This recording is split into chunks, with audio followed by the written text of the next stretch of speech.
we're missing a few people.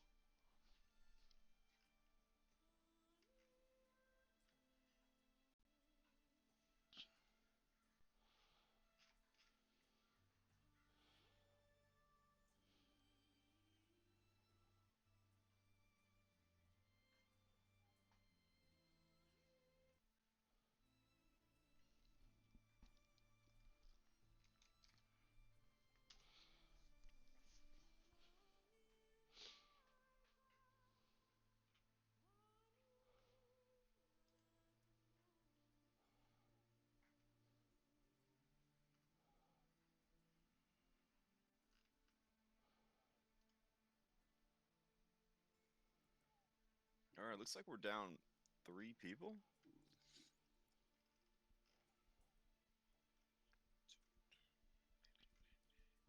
Hmm. The Pietro today? There it goes. I Beetlejuice, feel like Beetlejuice, I feel Beetlejuice. like Afro might know where Pietro is. Like she's been very close to him for maybe 3 weeks now, especially close. Like, I, mean, I thought they were dating, but I didn't want to say anything. I don't want to yeah, assume true, anything. true. Yeah. Yeah. Because then I'd have to reveal that the former Alvis and I are dating. And that's, you guys might think there's favoritism going on and all that stuff. That's fun. The former Elvis and I were dating too. What? Oh, wow. I love sharing. That's fair. You and I, our hearts are big enough to understand that the human heart can't be shackled to but one person or thing. Yeah. Mm. Mm. Thank you, Twitter, for broadening my horizons. All right. So now we're just waiting for the non-North Americans. So those dummies Wow. that. He does North America. You. Oh, is it? Yeah. I thought they were like the North Pole or some shit. So, is the North Pole considered part of North America? Crash, I always thought you were all knowing until this moment. You just crushed my dreams. Thought you knew everything. Now I can see No, behind the I curtain. certainly don't. I failed health class in ninth grade. So yeah, I slept through the whole thing. So for It. a long time, I was like one of those guys on the internet that was like, if a girl doesn't want a period, then she should not use her butt. Yeah, it's like I was like, I don't know, this lady parts, they do stuff. Sure, they do it on purpose. Yeah. So Wow. fortunately, they invented the internet, and that cleared a lot of things up. So yeah. You're the reason every time I Google and press like one or two letters, it's just the most ridiculous question. True. No, honestly, D&D is like the only reason I think I ever learned anything. So, because I was a terrible student, so I uh I resented the structure of school, I guess. I don't know. But when I needed to learn stuff, to run a good D&D game, I learned all kinds of crap. I was like, Like yeah. the birds trying to tell you. Yeah, for sure. Well, that was actually there was a town in Forgotten Realms that specialized in capons, and none of us knew what a capon was. Hmm. So we just paused the session. We looked at what capons were. Changed our lives. Changed our lives forever. What is a Goodness. capon?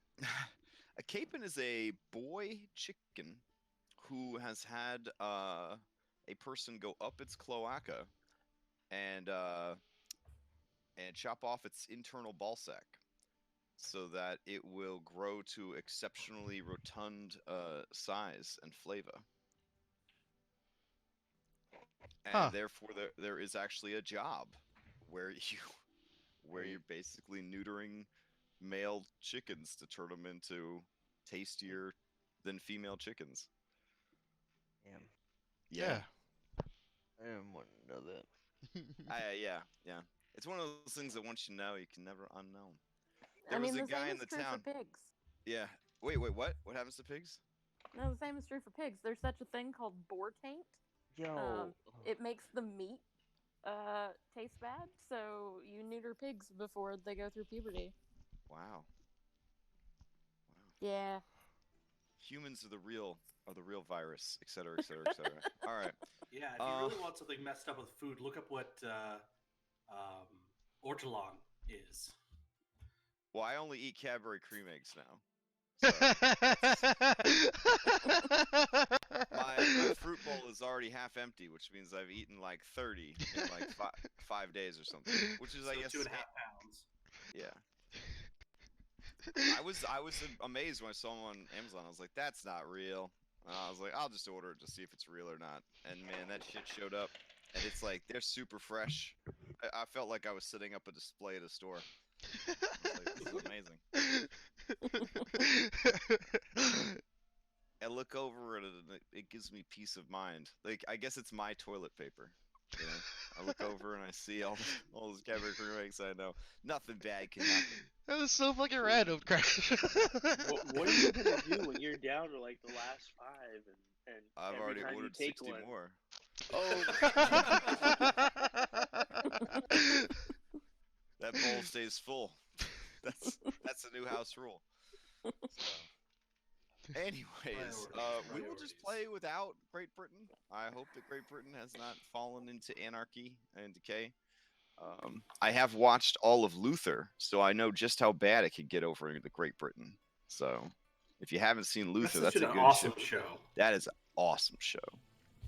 That's an awesome show. And you have plenty of time to watch it, so don't make any excuses. All right. And it's not that long. It's not. It was good.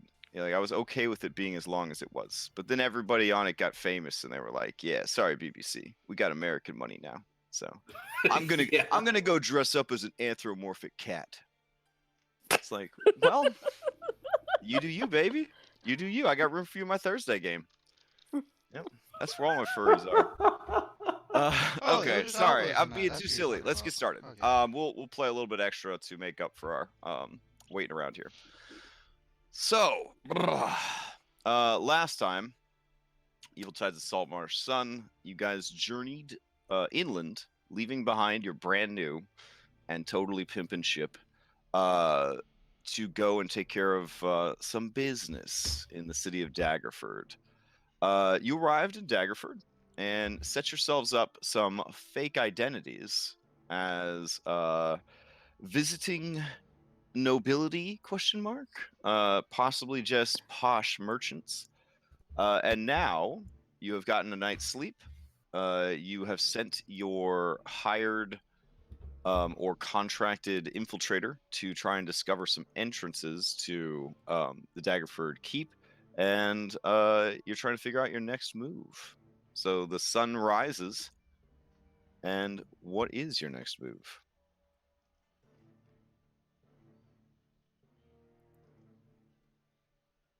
Oh, We okay. need That's to identify who it is that we're going to approach from the council, right? Yeah, I believe so.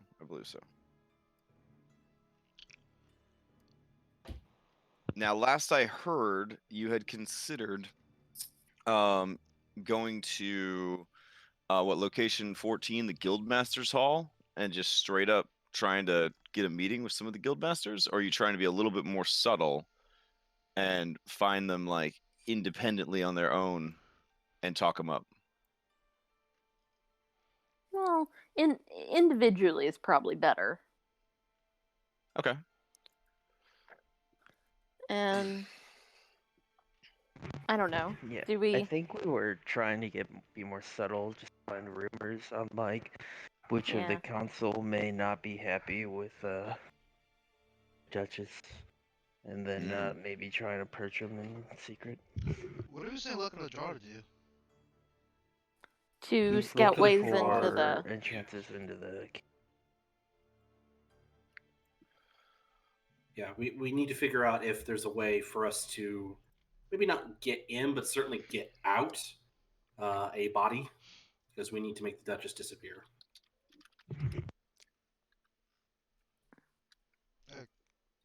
Okay.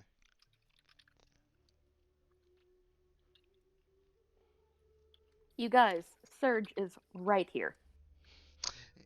Don't we have like an acid No, plan or but- something like that? I can't remember. I thought We haven't settled on a plan yet. I don't believe.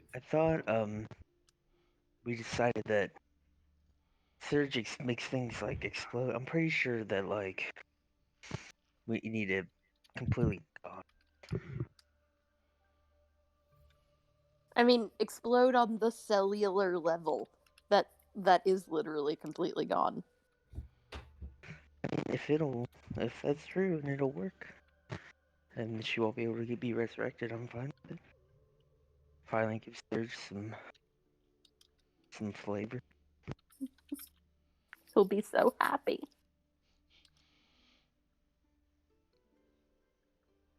I think Yeah. a good place to start, and there's a reason I'm saying this, is the Lady Luck Tavern. It's right across the way from the Guildmaster's Hall. Given its reputation, that's probably a place that certain certain guildmasters want to retire to enjoy themselves, and they might speak more frequently. So we might find some guildmasters there, or we might be able to talk up some of entertainers, the hostesses, to see who might be approachable. Okay. Or we could just, wander around town, looking for rumors.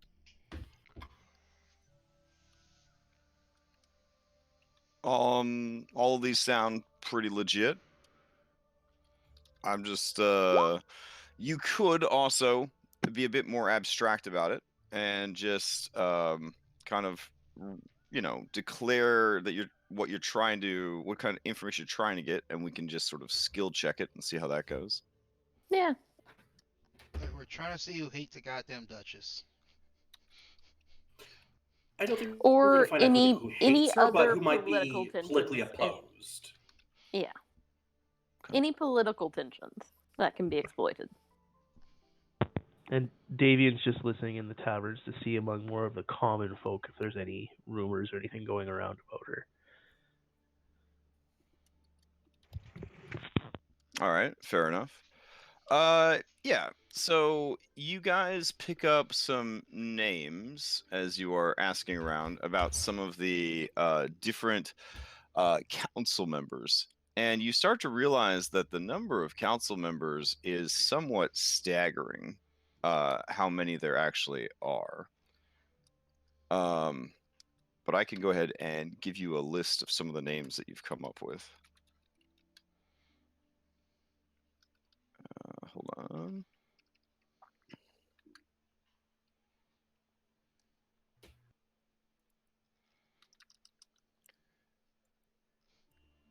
All right. I'll post that into Roll20.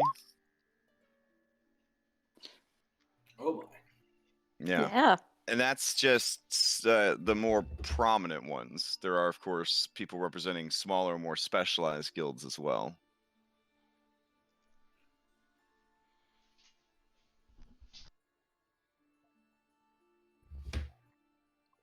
You wouldn't think there's a lot of money in making candles, but when people haven't invented electricity and can't afford magical lights, keep in mind a continual flame is 25 gold.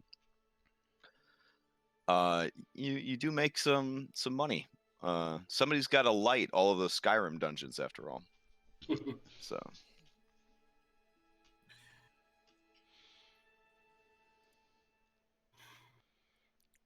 that's the one thing about like video game dungeons that always got me. It's like, why are they always so beautifully lit? It's a dungeon.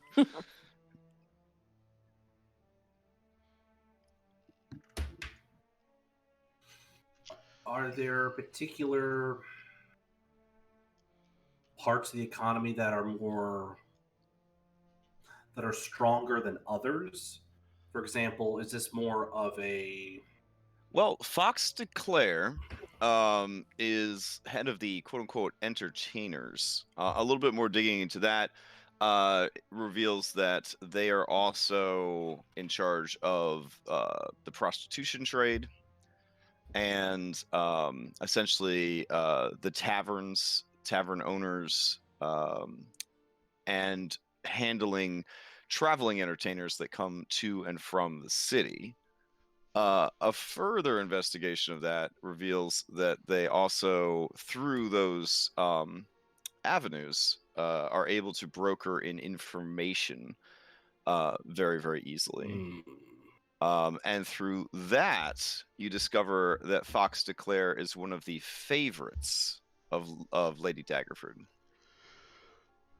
That would stand to reason. She has certain appetites, and Fox Claire would be able to provide satiation for that. So Now- so Fox declares a favorite. Right. Now, Afra, you understand, as an inquisitive rogue, the old adage of keeping your friends close and your enemies closer. By that avenue of thought, if she is the closest to Lady Daggerford, she would be technically the most likely to and the best positioned to betray her.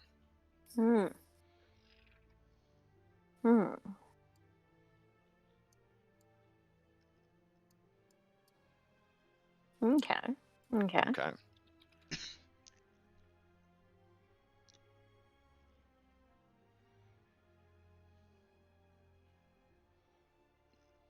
Is there like a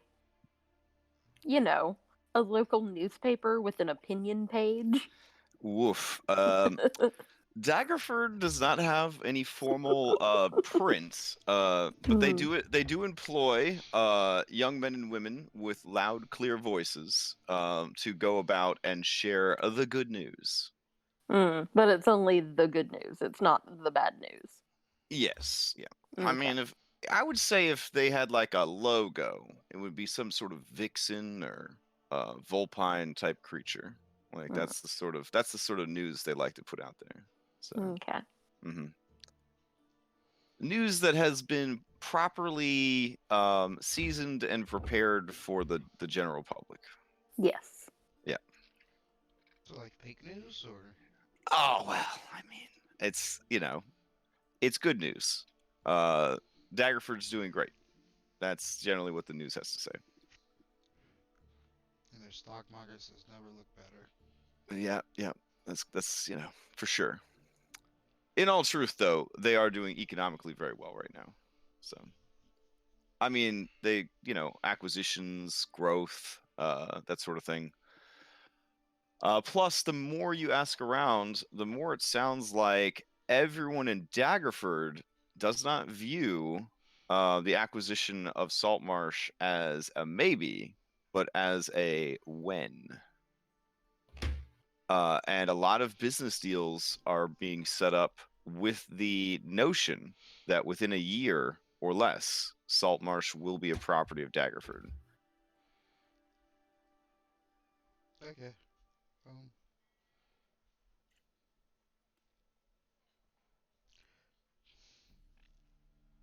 So, are there any council members that we can find who are perhaps less than thrilled with the Duchess? All right. So for that, go ahead and give me an investigation with advantage, and I guess even guidance from juicing to see if you could really kind of zero in on a good one. Okay. Okay. And,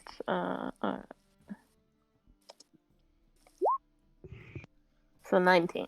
19. All right. So No, you 21. asked... Jesus. Oh, 21. There you go. I had advantage. So you are asking around. You are trying to figure out like what exactly, who could be used to get more information about her. Again, you get the information that you had gotten earlier about Fox DeClaire. But as you are sort of questioning and asking and asking around, you do find that Evangeline Richfield, representing the miners, she has been a bit vocal about the changes that have been happening in Daggerford and the focus on the sea rather than the earth. basically this new trend and shift towards like, yeah, we're gonna have Saltmarsh, we're gonna have sea trade, we're going to basically like fill in the lizard marsh and create like a canal that takes our river to the coast, kind of deal. And all that seems, great for the people, but for the person in charge of the mining guild, a lot of her workers have started talking about signing up to work on building the canal and things like that, which is going to hurt her industries even more. So Evangeline Richfield is outspoken against the acquisition of Saltmarsh and the spread towards the coast. She definitely wanted Daggerford to keep its interest inland. So those are two individuals that definitely stand out. The others all seem, and again, the one stands out because she's basically in the shadow of Lady Daggerford, which would be Fox. Whereas Evangeline Richfield is on the other end of the spectrum, where she is the most outspoken against the recent decisions of Lady Daggerford. What race is Richfield? Richfield is a hill dwarf. And Fox is a. Fox is an Eladrin. Alright, I'm not going to D&D, to be honest. See what Eladrin at right now. Eladrin are like elf angels. You guys fought and killed one when it was hunting werewolves in Saltmarsh. Oh, okay. Oh, sun elf. It's like it's a super elf. Like it's higher than a high elf. Like it's the good stuff. Okay. Yeah. It's like an elf that was born in elf heaven. Yeah, they're extremely supernatural compared to a normal elf, which by human standards are already pretty supernatural. Like a fairy elf. It's like a fairy elf. Okay, bet. Now, those are the two most extremes. Do you want to investigate further, or do you feel like those are good enough leads? I think we should investigate further and more into the prostitute one, because like if like she's like super against, then we could just get her to like stage us as prostitutes and just Wait, which one's a Nah. prostitute? Wait, what? That's your favorite thing to be, Garuda. Did I miss the Wait, who are prostitutes?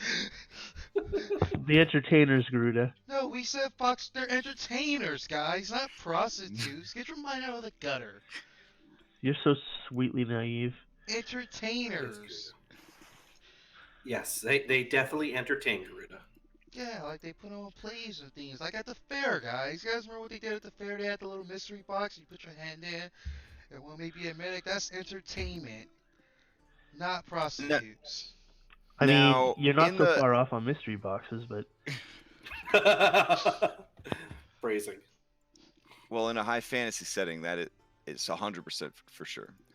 All right, so you do hear about Felix McGuire, who is in charge of the Merchants Guild. And Felix McGuire is famous for being as neutral and opportunistic as possible. Basically, he has a bad reputation for turning on a silver piece. His opinions, his loyalties, and his political affiliations. It is said that the only thing that Felix McGuire values is coin, which has made him a phenomenal guildmaster for the Merchants Guild, but has made him a very difficult person to deal with and understand politically. I assume he Maybe. particularly appreciates it if there's as little risk to his coin getting as possible.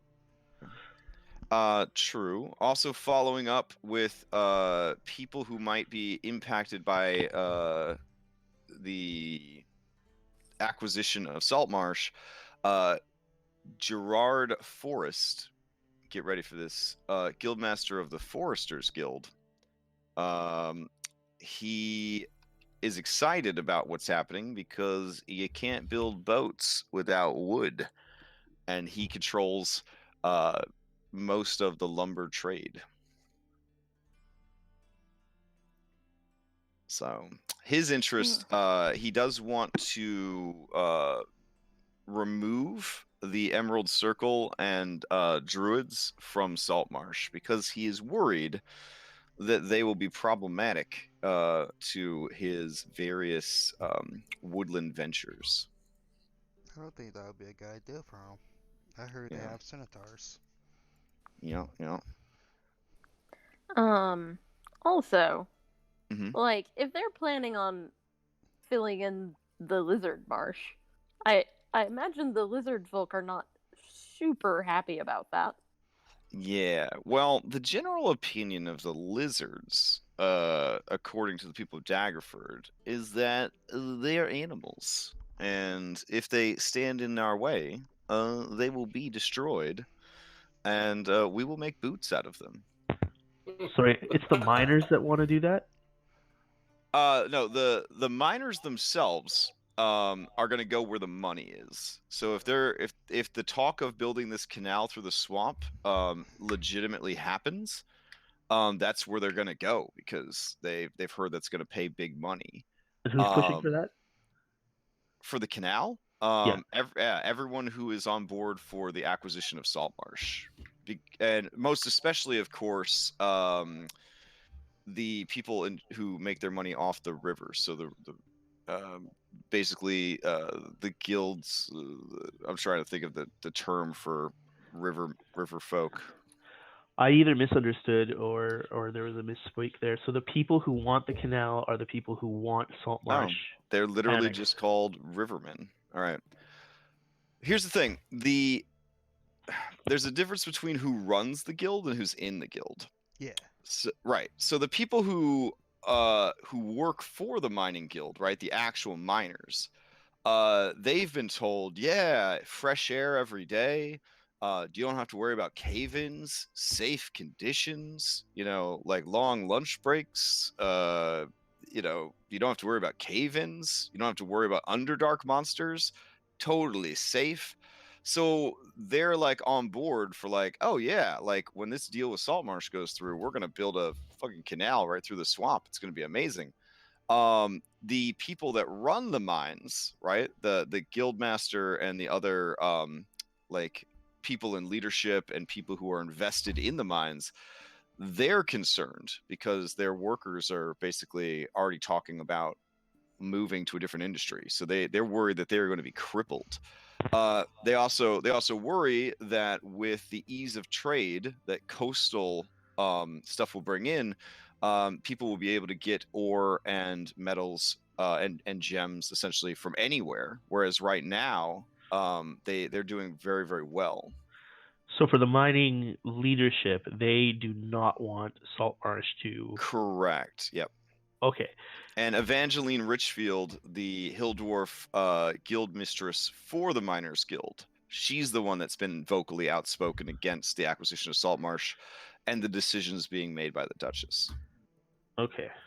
Yeah. And then I missed the name. Sorry, the guy that you said would turn on a silver.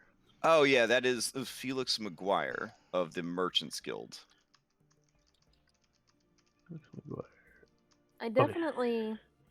So and my thoughts. the Fisherman's Guild is also the Rivermen's Guild, which I looked it up, but I guess that actually is what they called them, was the Rivermen's Guild. Basically, anyone that was making the money off the river, they are very excited about these changes because if there is a canal built, they're going to be the ones that I think profit off of it the most because they're going to be ferrying goods to the coast and whatnot. Okay, so my thoughts are a couple different directions we can go. I do definitely want to investigate the Entertainers Guild more and Miss Fox. And also, I feel like we could potentially ultimately strike a deal with the Felix guy. Maybe like, he gets some like promised exclusive trading rights to Saltmarsh or something, for betraying the Duchess.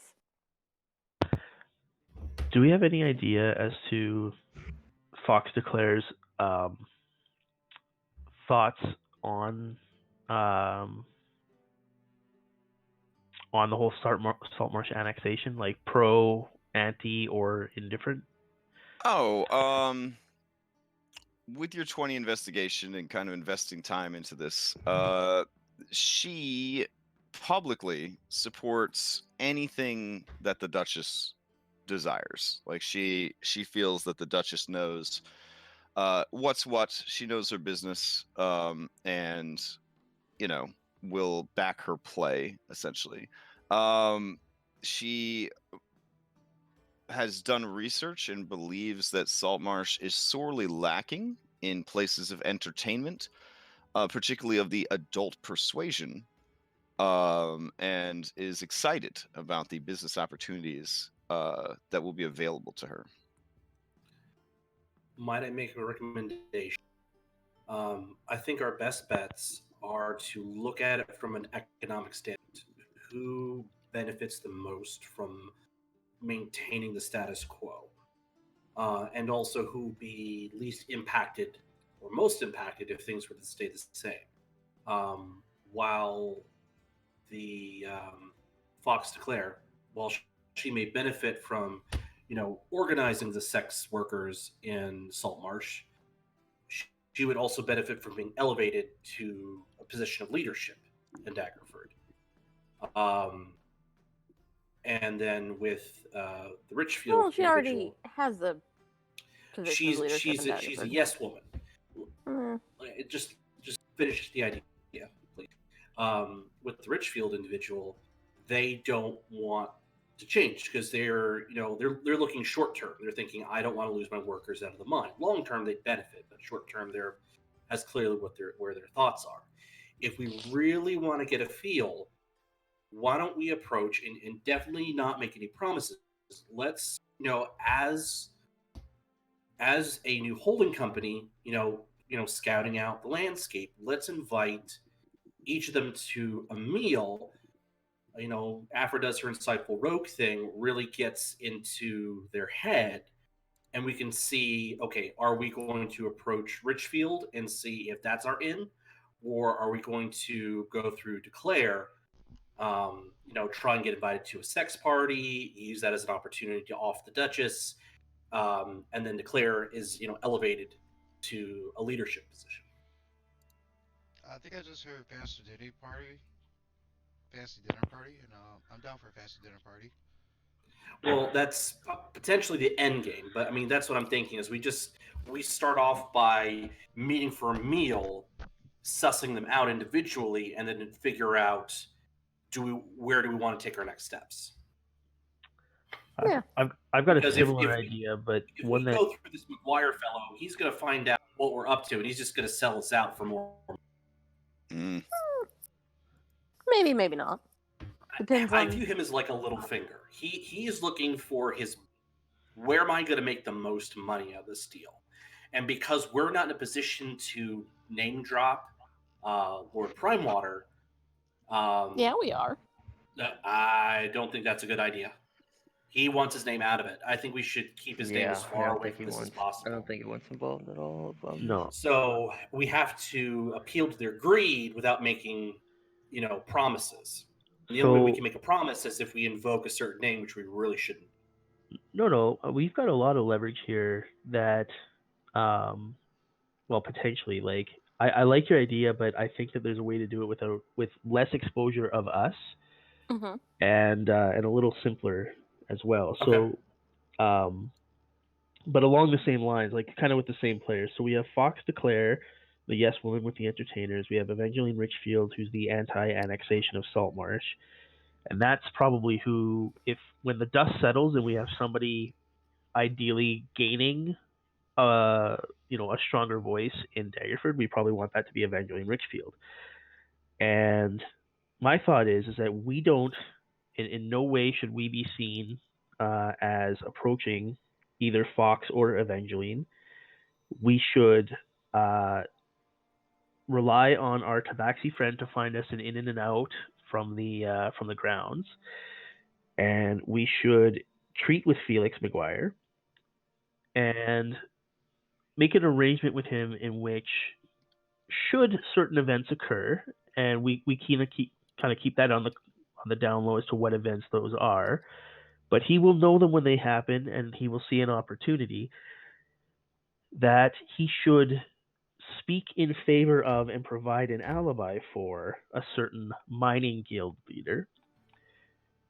And then I suggest what we do is we disappear the Baroness and we set it up to look like a clumsy framework of the mining leader and leave just one little piece of something that actually incriminates Fox DeClaire. Yeah. So when the authorities Oh, are like that after is- the miner, and then Yeah. he speaks up and he's like, whoa, no, she was with me. I don't know who did this, but she was with me, and oh, look at this, it was actually Fox. So we actually make it look like a clumsy power play on Fox's part that actually will throw Evangeline into more of a positive light, which he can then leverage on her because she'll know that she had nothing to do with it either way because we never talked to her.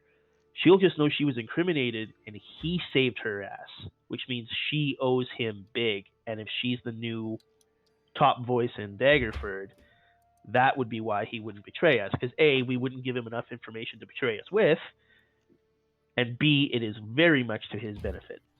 That's my thought. I like that plan. I like that. It's short, simple, and sweet. I like it. I like it too. I just watched like a season of Leverage about a week ago, so I'm all in that. Awesome. Let's do that. Actually, not a words that came out of your mouth, but let's do it. Oh, Garuda. You know, I'm with you, Garuda. I was trying to follow, and I was like, it's probably good that I don't understand what's going on. So when they bamboozle me, it's for real.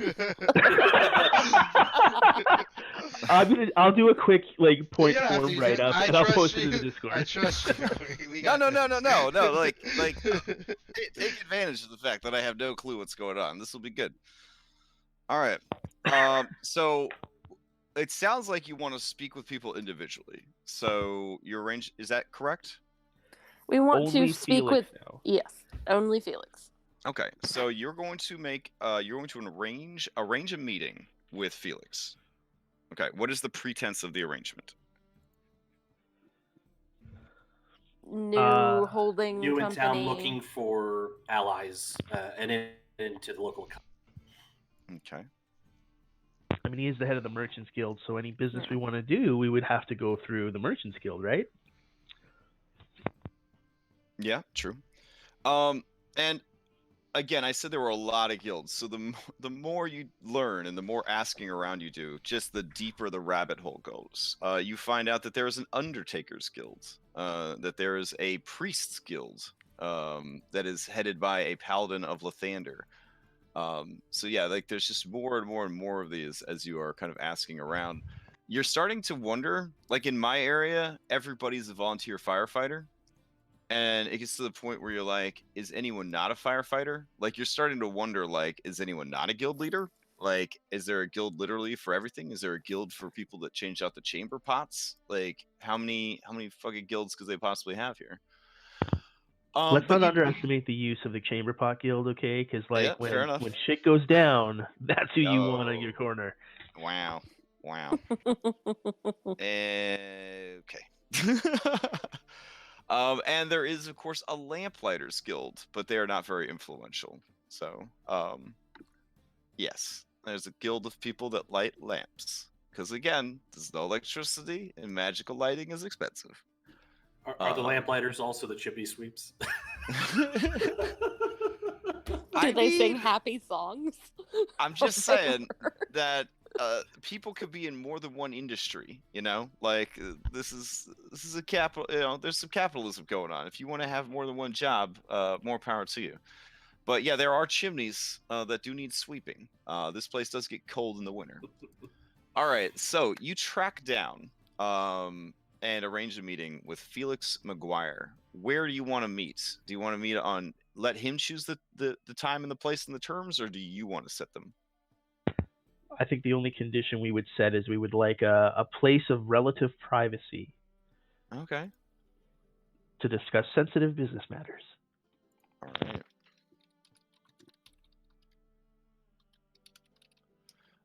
Yeah, so his people, they get back to you eventually, and they inform you that there is, yeah, like that can be arranged. He does want to meet in a mostly neutral location that both of you can feel, safe and confident, et cetera, et cetera. And in the end, he does end up picking the River Shining Tavern where you guys are staying, which is location 24 over here. Because again, this place does have conference rooms and conference halls and stuff like that for those sorts of meetings to take place. Convenient. Yeah. All right. So, any last minute preparations you want to make?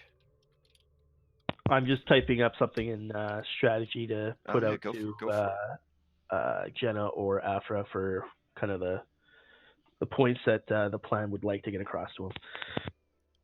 A bullet point list. Oh, take DM inspiration list.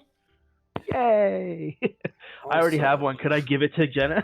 Maybe I'm starting to miss like my real job routine where we would have bureaucratic meetings and stuff like that. Good God, I can't believe I said that out loud. Yeah, but yeah.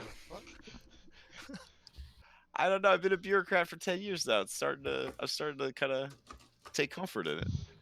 As horrible as that is. All right. Sounds good to me. Here is a little sample of how fancy and big the tavern you are staying at is. Multiple floors, multiple rooms. Wow. Yeah. It is a big ass fancy tavern. Again, Daggerford, a major stop on a major trade road. So if they get a hold of Saltmarsh, it's gonna be big. It's gonna be region changing, for sure. Which I know you guys probably don't want to spread out any further than you already are. You guys think about it, and the expansion of Daggerford would obviously have an impact on its neighbors. That is, the ones who are outside of their grasp and control. So, I mean, are there people that probably oppose Lady Daggerford? Sure. You just have to be willing to travel a few hundred extra miles in different directions to find people that are not under her control. All right. Put this on the map layer so we can all take a gander at it. And the meeting is set to go down. So, dude shows up. With him, he has a personal assistant, scribe, and of course, 4 beefy bodyguards. Do I need to re-up my disguise, or is that still intact from previous? I'd say you're getting pretty good at it. Okay. So at this point, it's not a thing. Okay. Keep in mind that without the actor feat, anytime you try to sound like anybody but yourself, you will have to make performance checks. Fair enough. Yeah. Unfortunately, the incredible voice acting skills of the player cannot translate over into gameplay because of the actor feat. So I still want you to do it, and because it's awesome. But it's gameplay wise, you'll have to do performance checks every time to see if your character can carry it across. Got it. Yep.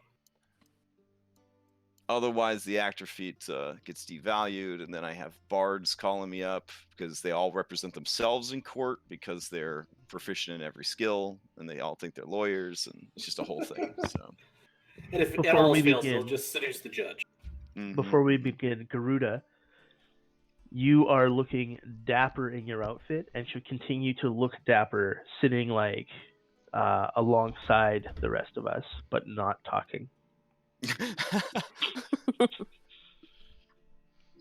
Intimidation by looks, huh? All right. Yeah.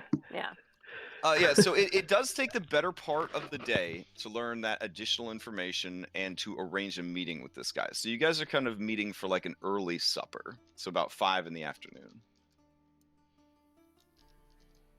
All right. So yeah, there he is, Felix McGuire. He does look like a reputable guy that wouldn't, betray his own mama for a silver piece. Yeah. You do a quick appraisal of his group, and you estimate that among their number, one of the bodyguards is more than likely a paladin of Helm, which ain't cheap. Helm being the god of, protectors and that kind of thing. At one time, you guys did hang out with a Tortle, who was a cleric of Helm, who was sort of selling his services to a local organization. We'll just leave it at that. So Helmites, they don't really care so much about complexity of things. They're a very lawful, neutral organization. So it's very much like, this is the contract. Follow out the contract kind of thing. Also, the scribe is more than likely some sort of spellcaster. I would ask Jenna beforehand to maybe do some kind of a detect magic to see, like, just make sure that we're not being listened to magically. Okay. Question, out of character. Did we have a Yeah, and stone that I'd had... ritual cast it before you met then. I thought we got a necklace that had, like, detect magic automatically on it. Did we ever... It sunk to the bottom of the sea with Alvis's head. Yeah. That's unfortunate. It is unfortunate. So the so a detect magic does reveal that the Paladin of Helm is in fact rocking a magical suit of plate mail, which is pretty expensive shit right there. And does have an enchanted weapon. So that's a thing. The scribe, who may or may not be a wizrobe or bard or something, they do in fact have a magical bag. So more than likely it is a bag of holding. And then Felix himself is wearing magical lenses, has a magical bag, and is wearing a magical ring.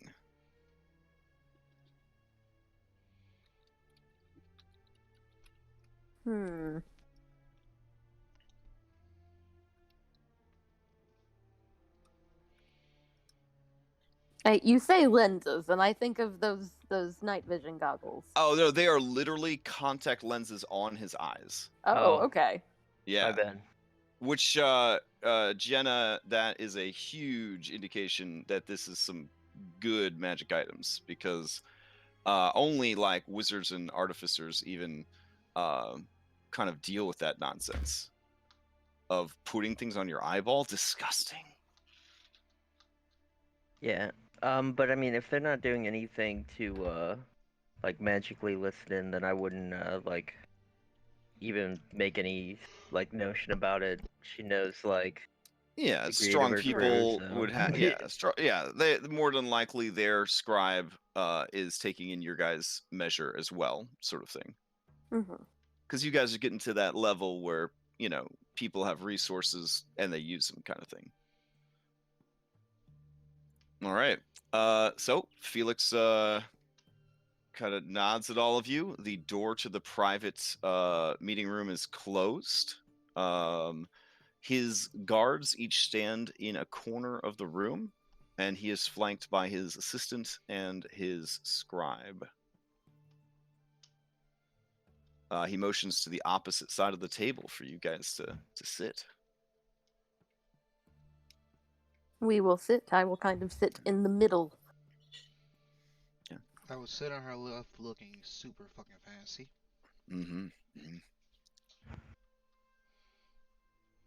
All right. I believe Willow will stand by the door, arms crossed, looking tough. Or does that sound like something she might do, or do you think that she Yeah. would sit at the table?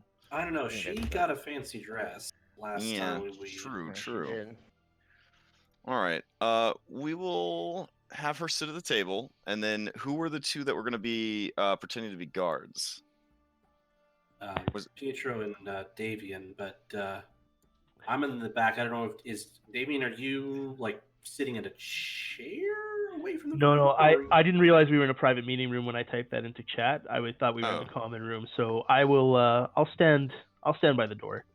Okay. Not like directly behind his own people, because that would be like an intimidation move. I'll be off to the side where I'm definitely in their peripheral view, so that they see where I am at. All right. I still got my fanny pack on. Okay. So he kind of motions to all of you and says, well, you all know who I am. I'm curious to know who you are. I did a bit of asking around, and from what I can tell, you just sort of came out of nowhere. You could say that. You could say that we did. I'm called Afra. This is my associates are Captain Jenna the Generous and her bodyguard Garuda. And our guard as well. We have recently come into quite a great deal of money as well as a ship. Well, we were looking to expand our business. You might have heard of the Iron Are you Monkey. speaking of that frigate or brigandine or whatever it is that was recently spotted in Saltmarsh? Yes, lovely I ship, see. isn't she?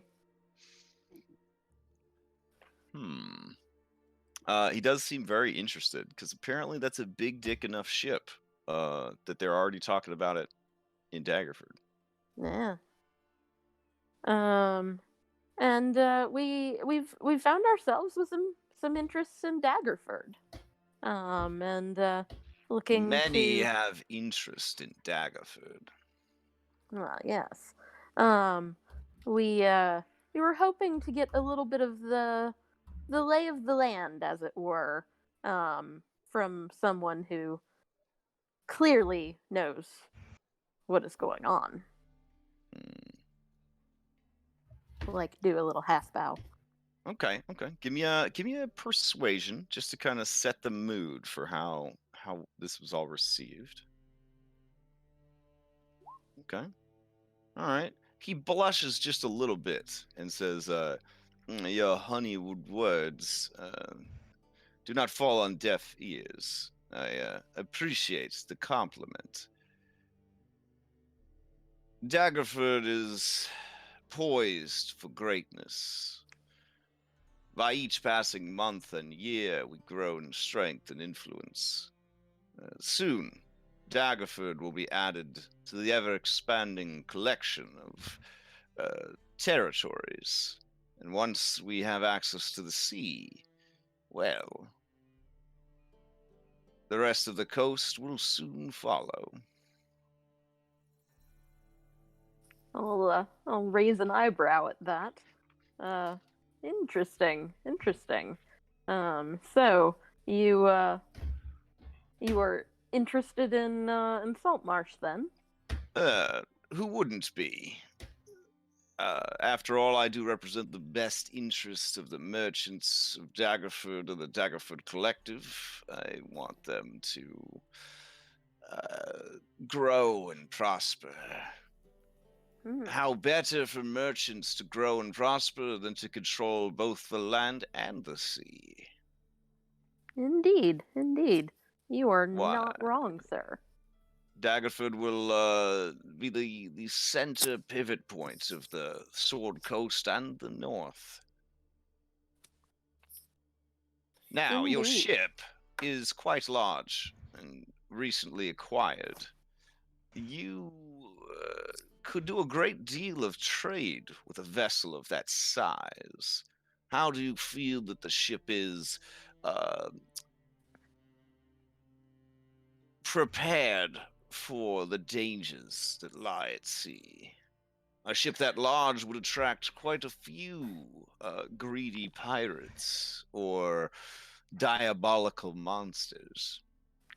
Well, it's not so much the ship itself that is prepared, sir. It is her crew. And I'll Hmm. And I give us brush my Garuda shoulders off a little smile. bit. Yeah, Garuda smiles. But this time he's trying to make it intimidating. Interesting. I take Shark that to mean that you are the well-trained crew and ample spellcasters. You could say. Hmm. I find your holdings to be quite promising. I would like to hear more of what sort of business we could run together. I'd also be curious where the limits of your propriety lie regarding the transference of goods that, while necessary to some's way of life, might be viewed by others as unwholesome or inappropriate, perhaps even illegal. Well, I'll Can I'll I- wink at can I him and insight? Yeah, sure. go ahead.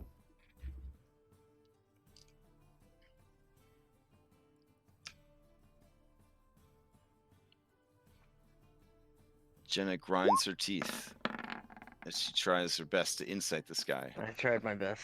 Man, he is like Yeah. olive oil. He's just slippery. He's slippery. Yeah. It's hard to tell what he's thinking. Clearly, he's our best friend. Yeah. Well, he is confident enough to mention basically Yeah. where you stand on smuggling is what that's Yeah. coming down to. Yeah. yeah, no, and I would respond with a wink and say, "Why do you think we requested the private room?" Hmm. Yes, this grows more promising each minute that passes. Yes, and I will say that at the moment our interests in Daggerford are not primarily commercial. However, we there's definitely room for profit in our activities, and you seemed like a man who would be able to take an opportunity that is presented to him, should it happen.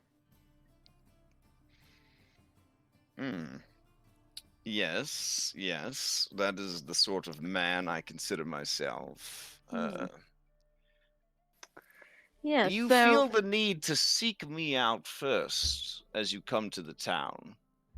Because again, I did a bit of research. I wouldn't agree to a meeting with an unknown unless the unknown piqued my curiosity, which you did. But I also found that you did not find it necessary to meet with any of my constituents. That leads me to believe that you think that I have something more to offer you than any Well, of the others. I think that that could indeed be the case, and as well, I think that we have more to offer you than any of the others. Um, Specifically, what we are looking for is, well, we have our own plans, shall we say. Mhm. And I suspect that in the coming days you will see the fruit of those plans. And we wish to merely give you a heads up so that you could take appropriate action, and perhaps remember that we gave you this heads up. Um, what in particular, um, Okay, slight pause out of character. What am I saying here? What am I asking him for? So basically you don't want to necessarily ask him for a favor or anything at this point. If you look at the 3 points in strategy, Yeah. you just want to allude to him that there's, opportunities are about to arise, and that what may appear to be the obvious course of action might not actually be the case. And that we're giving him the heads up to ensure that he benefits because we want him as an ally in this city. So we've chosen him to be the one to Okay. benefit the most. Okay. So I feel like I've done that. Okay. Yeah, his eyes definitely widened in surprise, and he kind of takes a moment to digest the words that you have said. Next to him, his assistant, who has been writing everything down, which is weird because you would think the scribe would be doing that, and the scribe, who has been just steady watching everyone and taking in their measure, both kind of turn and look at him, and he kind of nods at both of them, one and then the other, and then he looks back at you guys and says,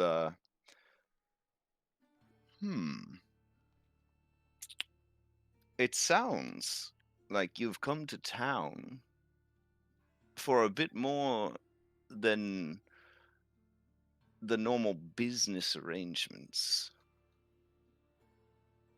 I don't exactly understand your meaning, but I have a sense that whatever you intend to do will be spectacular.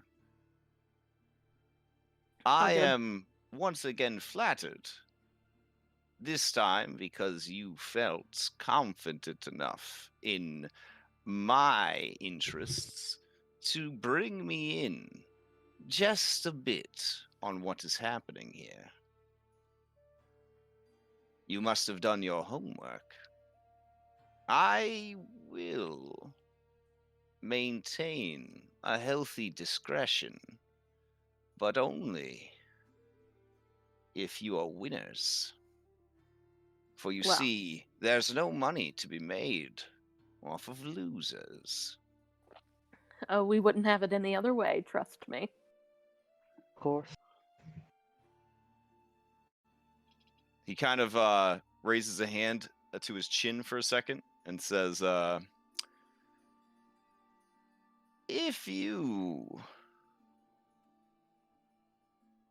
need something beyond the normal arrangements of merchants to ships, we should speak again.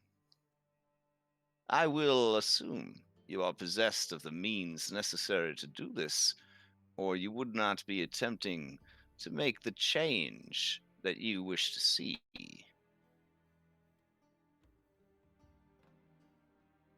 We are quite resourceful. All right. Yeah, he's very interested and a bit nervous about you guys at the same time. Almost sensing his That's fair. nervousness. Yeah, almost sensing your nervousness, or his nervousness. You hear his guards kind of clank back and forth a little bit uneasily.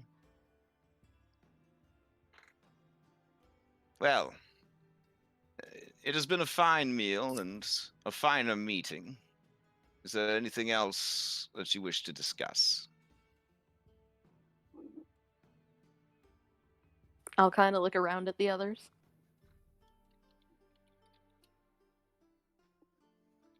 If there is, we'll be in touch. Yes, we will be.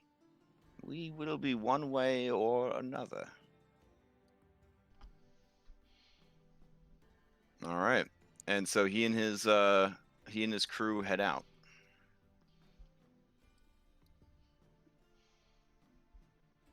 All right. As the last of his entourage leaves the meeting room, Pietro, you close the door for a second? Oh yeah. Okay.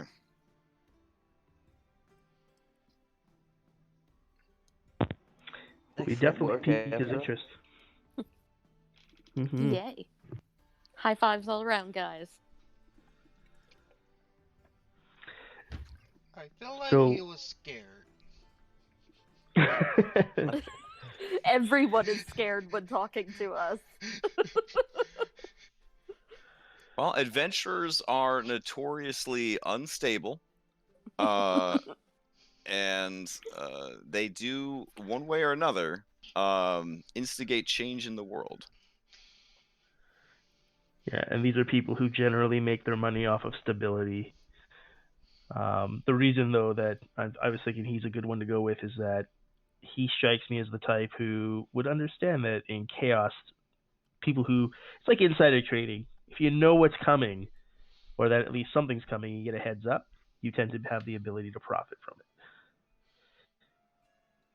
God damn, I feel So- like I heard this recently. Mm. So, what is your next move? Do you want to meet with someone else, or? My Well- thought is more to see what we can do, not so much in meeting people, but trying to find something that we can plant that would be incriminating. On the bear? Yeah, so like, let's say, our Tabaxi friend finds us a way inside the palace, and Surge does what we need Surge to do. We should be, whether it be like leaving a half muddy boot print that matches, something that let's say a miner would wear, or something to that effect, and maybe along the way out we leave a broken mining helmet or something, like just things that would incriminate the miners, but then just maybe have like a torn piece of silk scarf, like very small, Or a forgotten glove, or a bit of jewelry, or an earring. or an ear, yeah, like something, so like we make it look like there's more minor stuff on the scene that their investigators would find, but we leave one thing that at least when the claim comes in that it could actually have been Fox, not maybe directly, but having sent her people, then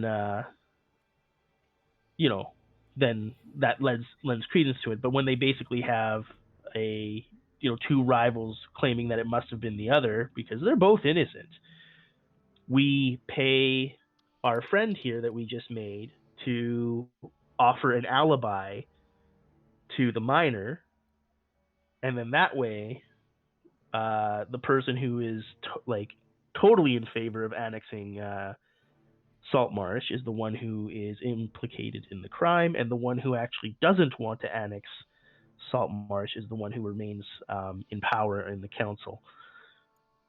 All right, I gotta ask you some questions. All right, so who do you want to actually?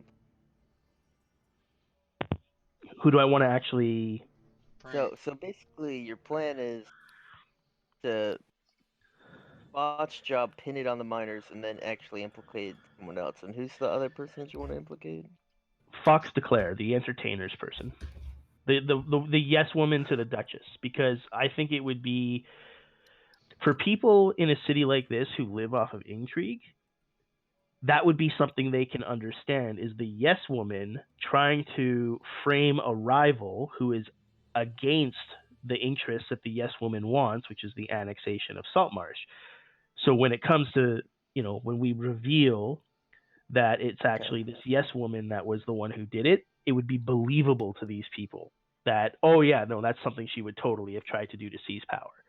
Okay. Yeah, that's kind of the way that I'm looking at it. Is that way? So then we need to ensure that Fox DeClaire doesn't have an alibi, right? Because Yeah. That's true. That's true. But I mean, she could always just got one of her prostitutes to do it, and not like just because she has an alibi doesn't mean someone. Yeah, like I feel like Garuda's hit it on the head. yeah, like they're gonna hire people to do it either way. Yeah, that's what. I don't think that Evangeline Richfield is holding a pick wearing a mining hat alongside her people for the most part. So like leaving things that make it look like miners were sent to do the deed. For implication, it's we're more trying to implicate that that their leaders may have sent people to do it. What I was thinking was like someone who's going around spreading her distaste for the movement to Saltmarsh when everyone else wants to, and they feel like it's a huge investment for them. Like, is she actually smart enough to like be on our team? Like, do we want her on our side? No, We're not. I don't think we're actually talking to her. I think we're not. Yeah. We're falsely implicating her. Yeah. So from her perspective, she's just living her day like normal. Then the town criers are like, "Oh my God, the Duchess is dead." Then like the investigators show up to I arrest got her. that. Is it like believable though? Do we haven't like met her? Like, we should probably talk to her, see if she's like that stupid. Well, people actually like believe it though. If that makes sense. Well, the reason I'm trying to avoid us having talked to her is so that they can't identify that like, oh, these particular outsiders actually met with all of these specific people at different points in Yeah, time. because if somebody puts all the pieces together, they're going to be like, wait, no, this wasn't interior intrigue. This was the outside interloper. Yeah, fair enough. Okay, let's do it. Fuck it. Whatever. Let's do it. Yeah, like we're basically trying to make it so that the particular I got you. people are just I got you. Right. So how do you plan on? So point A, we need to steal a mining gear. Point B, we need to steal prostitute shit. Point C, we need to get inside the castle or her house, whatever. Point D, we need to find something valuable to fuck up, break, or steal. Lay the trap, miner's gear, plus the one prostitute thing, then get out. Yeah, so we could buy the minor stuff, and we can buy like whether it be a scarf, glove, earring, whatever. We can buy the stuff that we need for that. Really, the only part of this that I don't like is that we're really relying on. I always forget his name, but it's Vaxi. Luck of the draw. Luck of the draw. We're really relying on him to come up with an effective way to get us in and out unseen. Because if we're the ones actually doing all of this, like it's one of those things where like if a guard sees us, we can't just knock him out. We actually have to kill him because we cannot be. I mean that, and we obviously disguise ourselves. Yes, but yeah, we just ultimately we need to make sure that that part of it is done. So we're really relying on him coming through on his end. Well, he is an expert of infiltration. This is true. So yeah, he'll come through on his end. The issue is, can we trust him? But can we trust in luck the of short the draw? term? Yeah, I think we can. Yeah, we can trust luck of the draw. We can trust luck of the draw for this mission. I'm just saying. Oh, later on. I don't think he is not going to sell us down the river at this point in time. No, because he's here on Primarch's orders, and this is all, or Prime Water, sorry. So this is all in the interest of Saltmarsh. So hopefully, yeah. Anyway, so that's the way my plan is hoping to shape up, and after set all of the seeds we need with this guy. The only thing that I think might need to happen is like once the jailers or the investigators are like fixated on the mining person, we might just need to send like a pouch of gold with a name written on it saying, provide alibi for Evangeline or something like that to Felix. And if he's half as smart as he pretends to be for opportunities, then I think he would see that.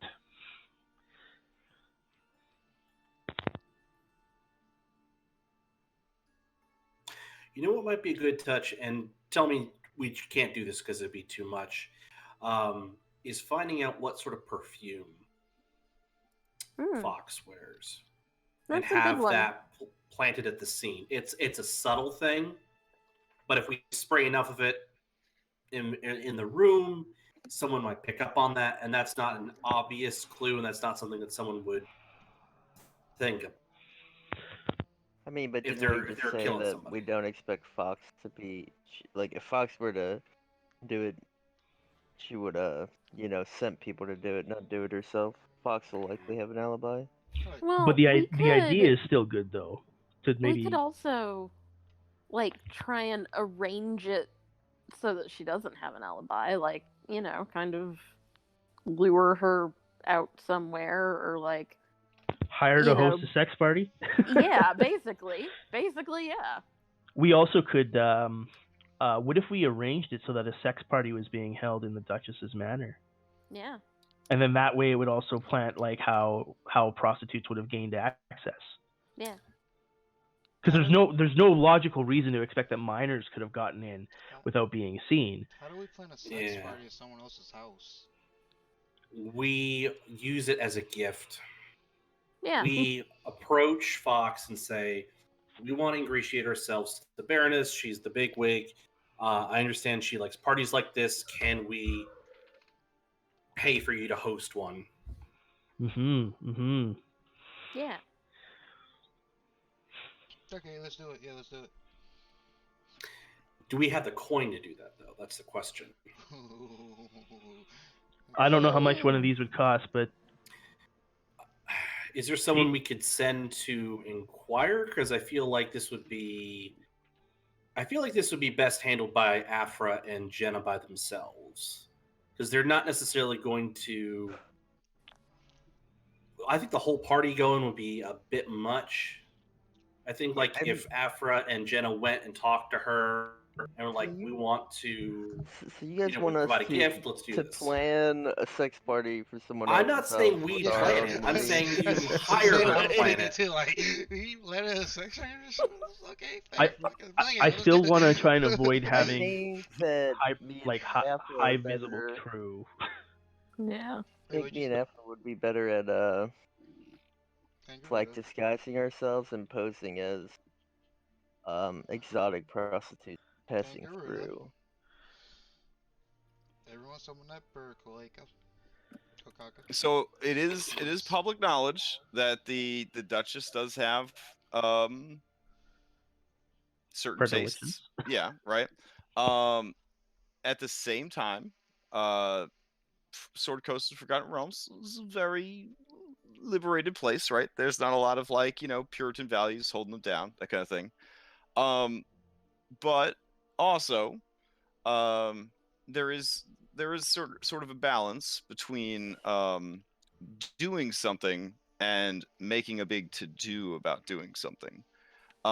So while the Duchess is known to have pretty wild parties, and then people talk about them afterwards, at the same time, they're not I guess open to the public. It's not a sex gala. Exactly. Yeah. It starts as a small get together, then it turns into a 400 billion people party when you're on the news and you don't know what to do with your life. So, yeah. Well, I mean, none of her parties get that big.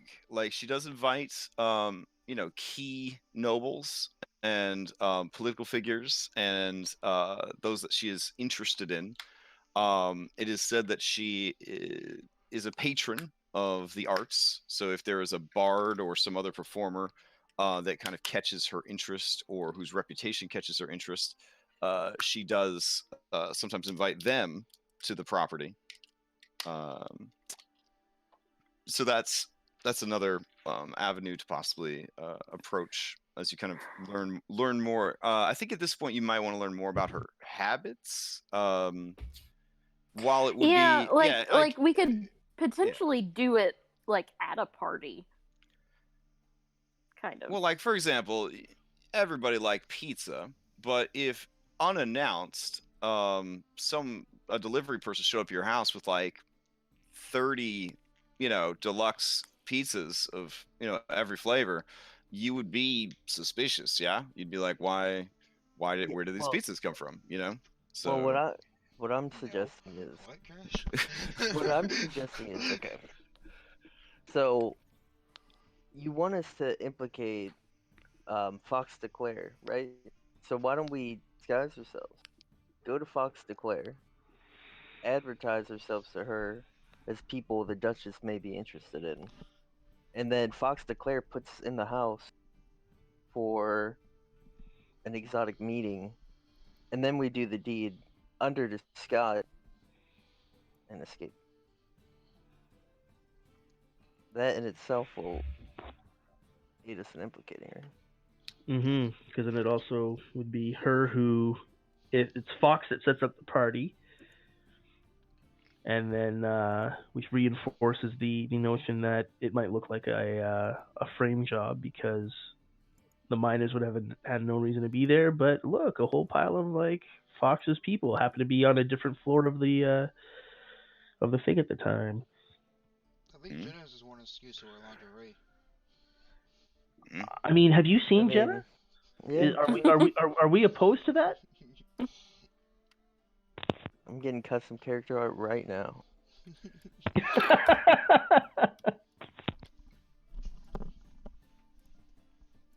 All right. So what is your next move? Who are you meeting with? Who But should I? I think first off, though, we should do a lot more research on the Duchess. Yeah. Make sure that we don't try to kill her and she ends up being like a werewolf or something. I mean, I mean that has weaponry. that might be something that has Or a happened dragon. before. Yeah, dragons. The Forgotten Realm's full of dragons that like to put on people suits. So yeah, I think we should spend some time just researching her in the town. All right. So do you want to spend the rest of the evening researching, or do you want to get some sleep and then start fresh in the morning? Like, what's your plan? Probably start fresh in the morning. Okay. All right. So you guys are gonna get some sleep, staying up late, planning, plotting, that sort of thing. And in the morning, you are greeted to a pounding rain. It is a strong rainfall today, just kind of pounding down outside.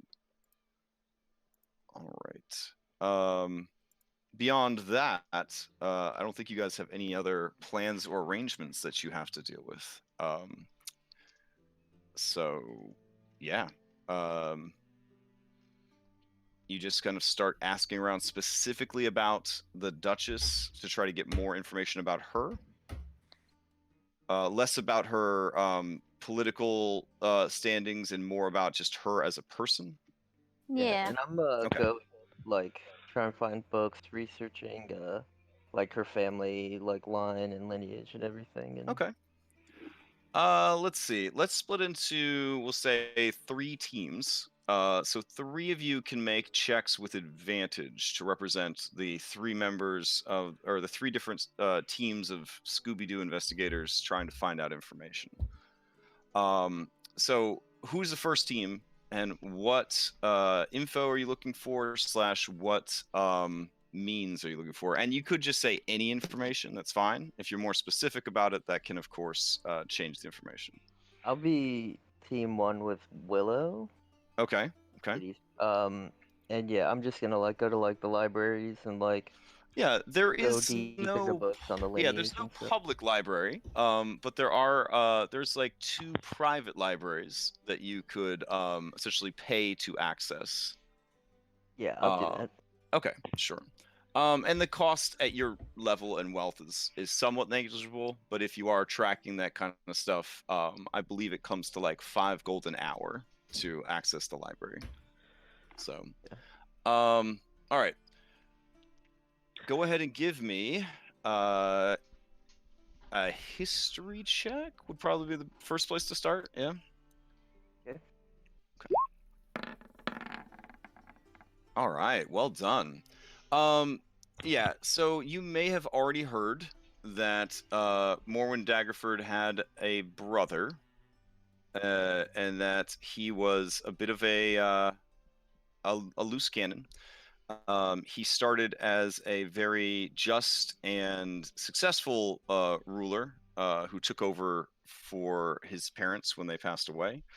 But eventually, Maldwin was his name, came into some problems. The area just was beset by monsters, and there was a powerful dragon in charge of said monsters, and the strain and the stress of all of his holdings being destroyed and his people being terrorized, and his treasury drying up, he went full on like Sheriff of Nottingham, Prince John situation, where he started taxing the people heavily and kind of cloistering himself away from their troubles. In the end, he did take a great deal of money and hire some adventurers to quote unquote deal with the problem. Now, the adventurers were able to defeat the dragon and its minions and bring peace and prosperity to the region, but Maldwin was all but ruined as a leader, and he had found during the time of troubles, as it were, that beset the region, that he sort of liked being a tyrant. He sort of liked using fear to get what he wanted and control people. And he did not go back to the kinder, wiser leader that he was. He instead embraced those negative behaviors that he had picked up during the time dealing with the monsters. So taxes continued to be insane, justified on his part by needing to rebuild the region and whatnot. People who were sick and hungry, he turned a blind eye to. And eventually, things started to really fall apart. It is at that time that history doesn't record it as such, but you are able to sort of read between the lines based on different accounts that Lady Morwen Daggerford did in fact contract the same adventurers who had slain the dragon to return to the region and kill her brother and remove him from power. And they did, and they were paid handsomely for it. She then stepped into the role of leadership, and since that time has done an absolutely phenomenal job of putting Daggerford back on the path to success, making very intelligent and very business savvy decisions, and getting everything back on track. So yeah, like that is kind of what you find out about the broader history of it. She herself, as a girl, was unremarkable. Didn't really do much to stand out. Didn't really do much of note. Everyone just assumed that she was going to be married off in some sort of political arranged marriage, and nobody really paid any attention to her. She was the younger sibling. The Daggerford family passes their essentially heritage onto the eldest born, so it's not gender based. So she, again, nothing noteworthy. She really only came into the public eye after the death of her brother, and it was then when people noticed for the first time the power that she seemed to have through her charisma and her intelligence. But before that, she was almost sort of just a non-entity, a super background NPC. But that's totally based off of like the writings of those who were researching a book on the family, right? Correct. Yep. So yeah, that's generally what you kind of pick up.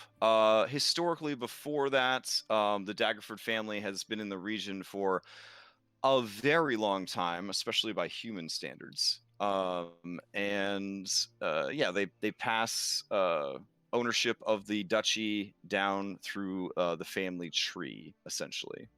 And it's not, and the last name is not based on the male heir; it is based on the Daggerford heir. So if the ruling heir of Daggerford were to marry, it would be assumed that whoever they marry would take on their the surname Daggerford.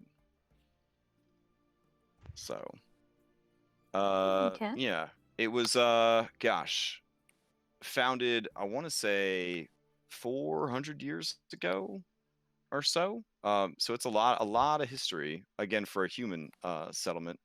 And they have dealt with lizardfolk raiders. It is said that that the original founder, when he was only a young boy, he protected other settlers from a lizardfolk raiding party and killed 6 of the beasts armed with only a dagger.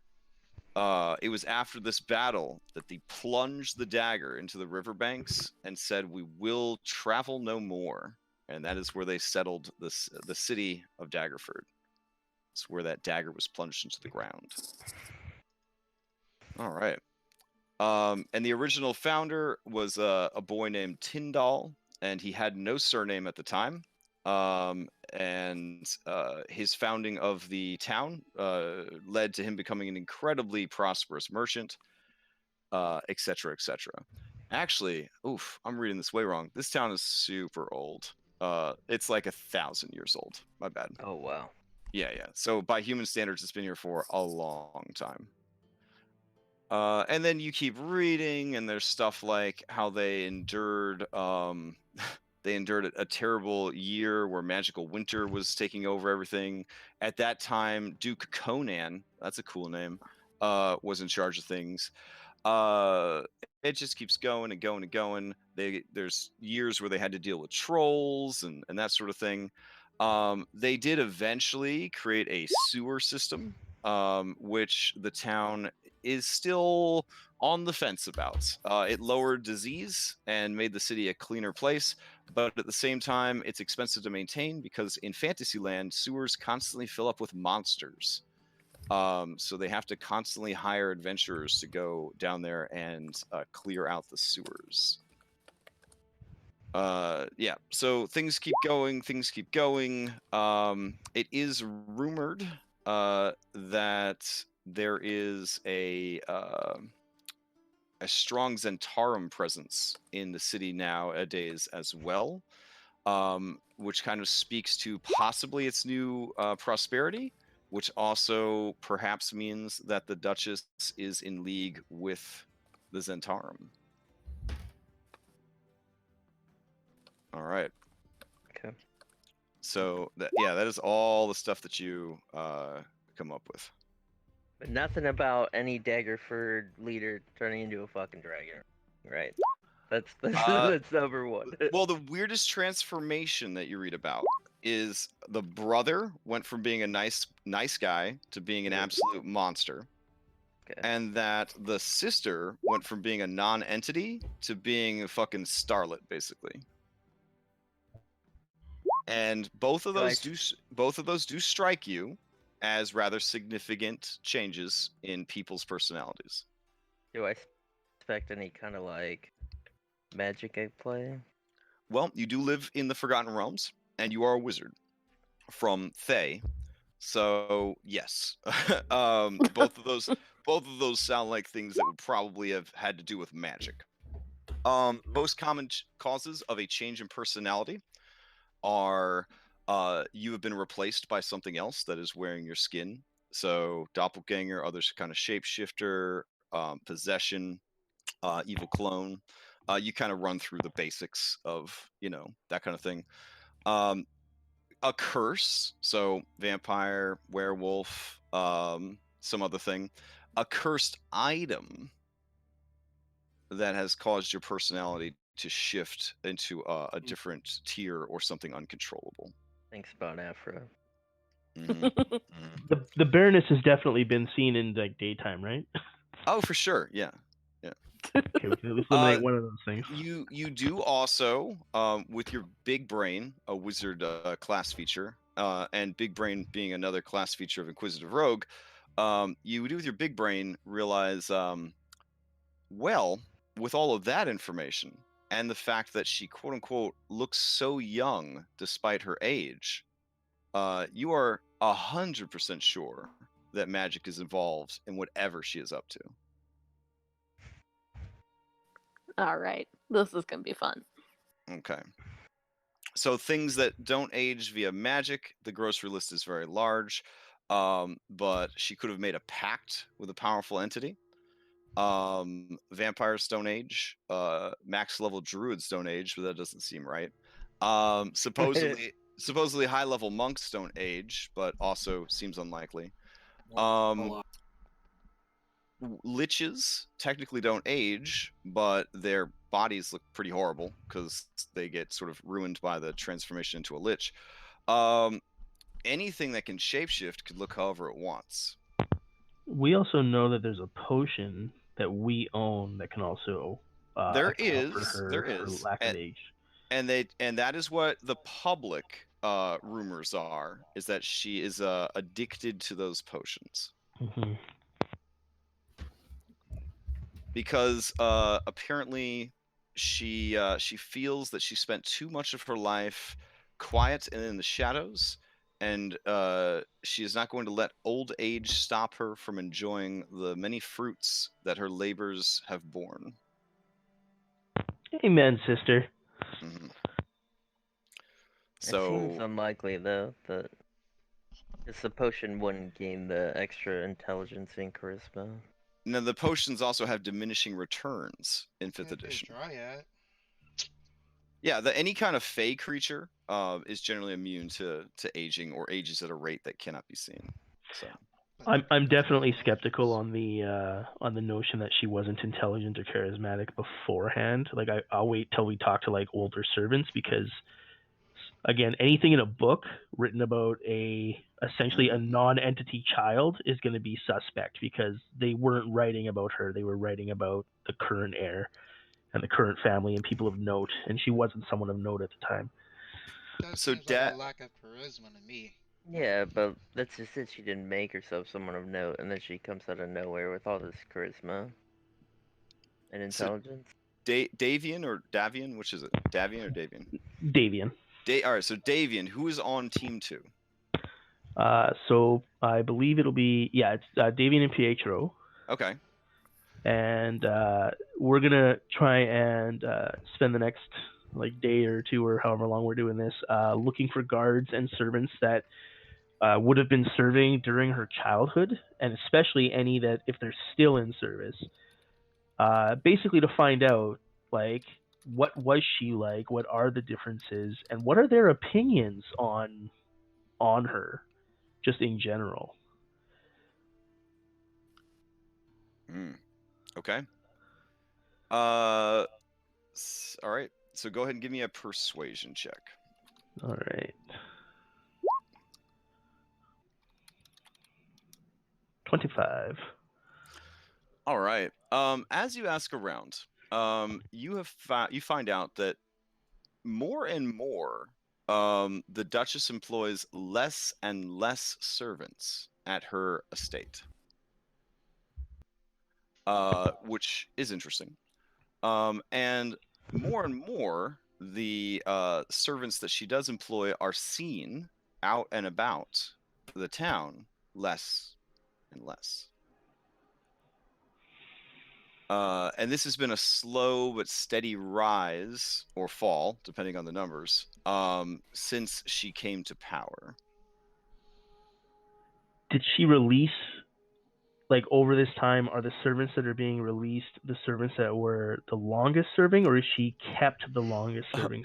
25 persuasion check. You misunderstand me. The servants weren't let go. They just weren't replaced.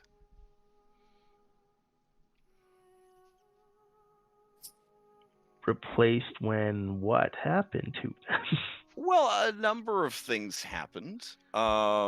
Accidents.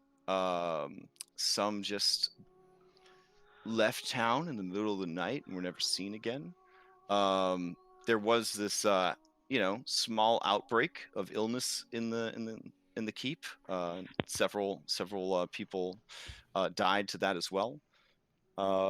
Bodies were said to have left the keep over the years, but no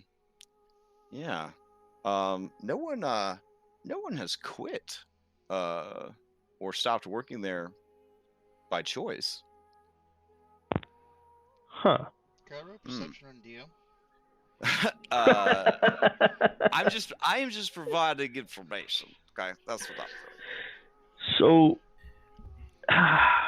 has there been a noticeable,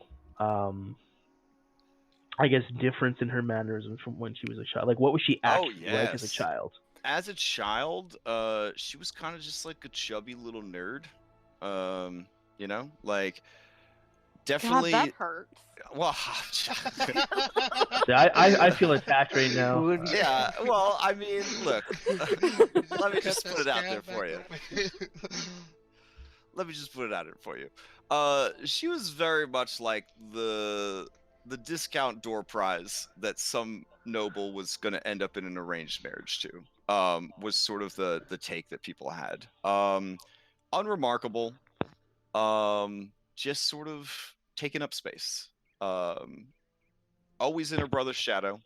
Always cheering him on, his personal cheerleader, but never confident enough to really put herself out there and do anything noteworthy.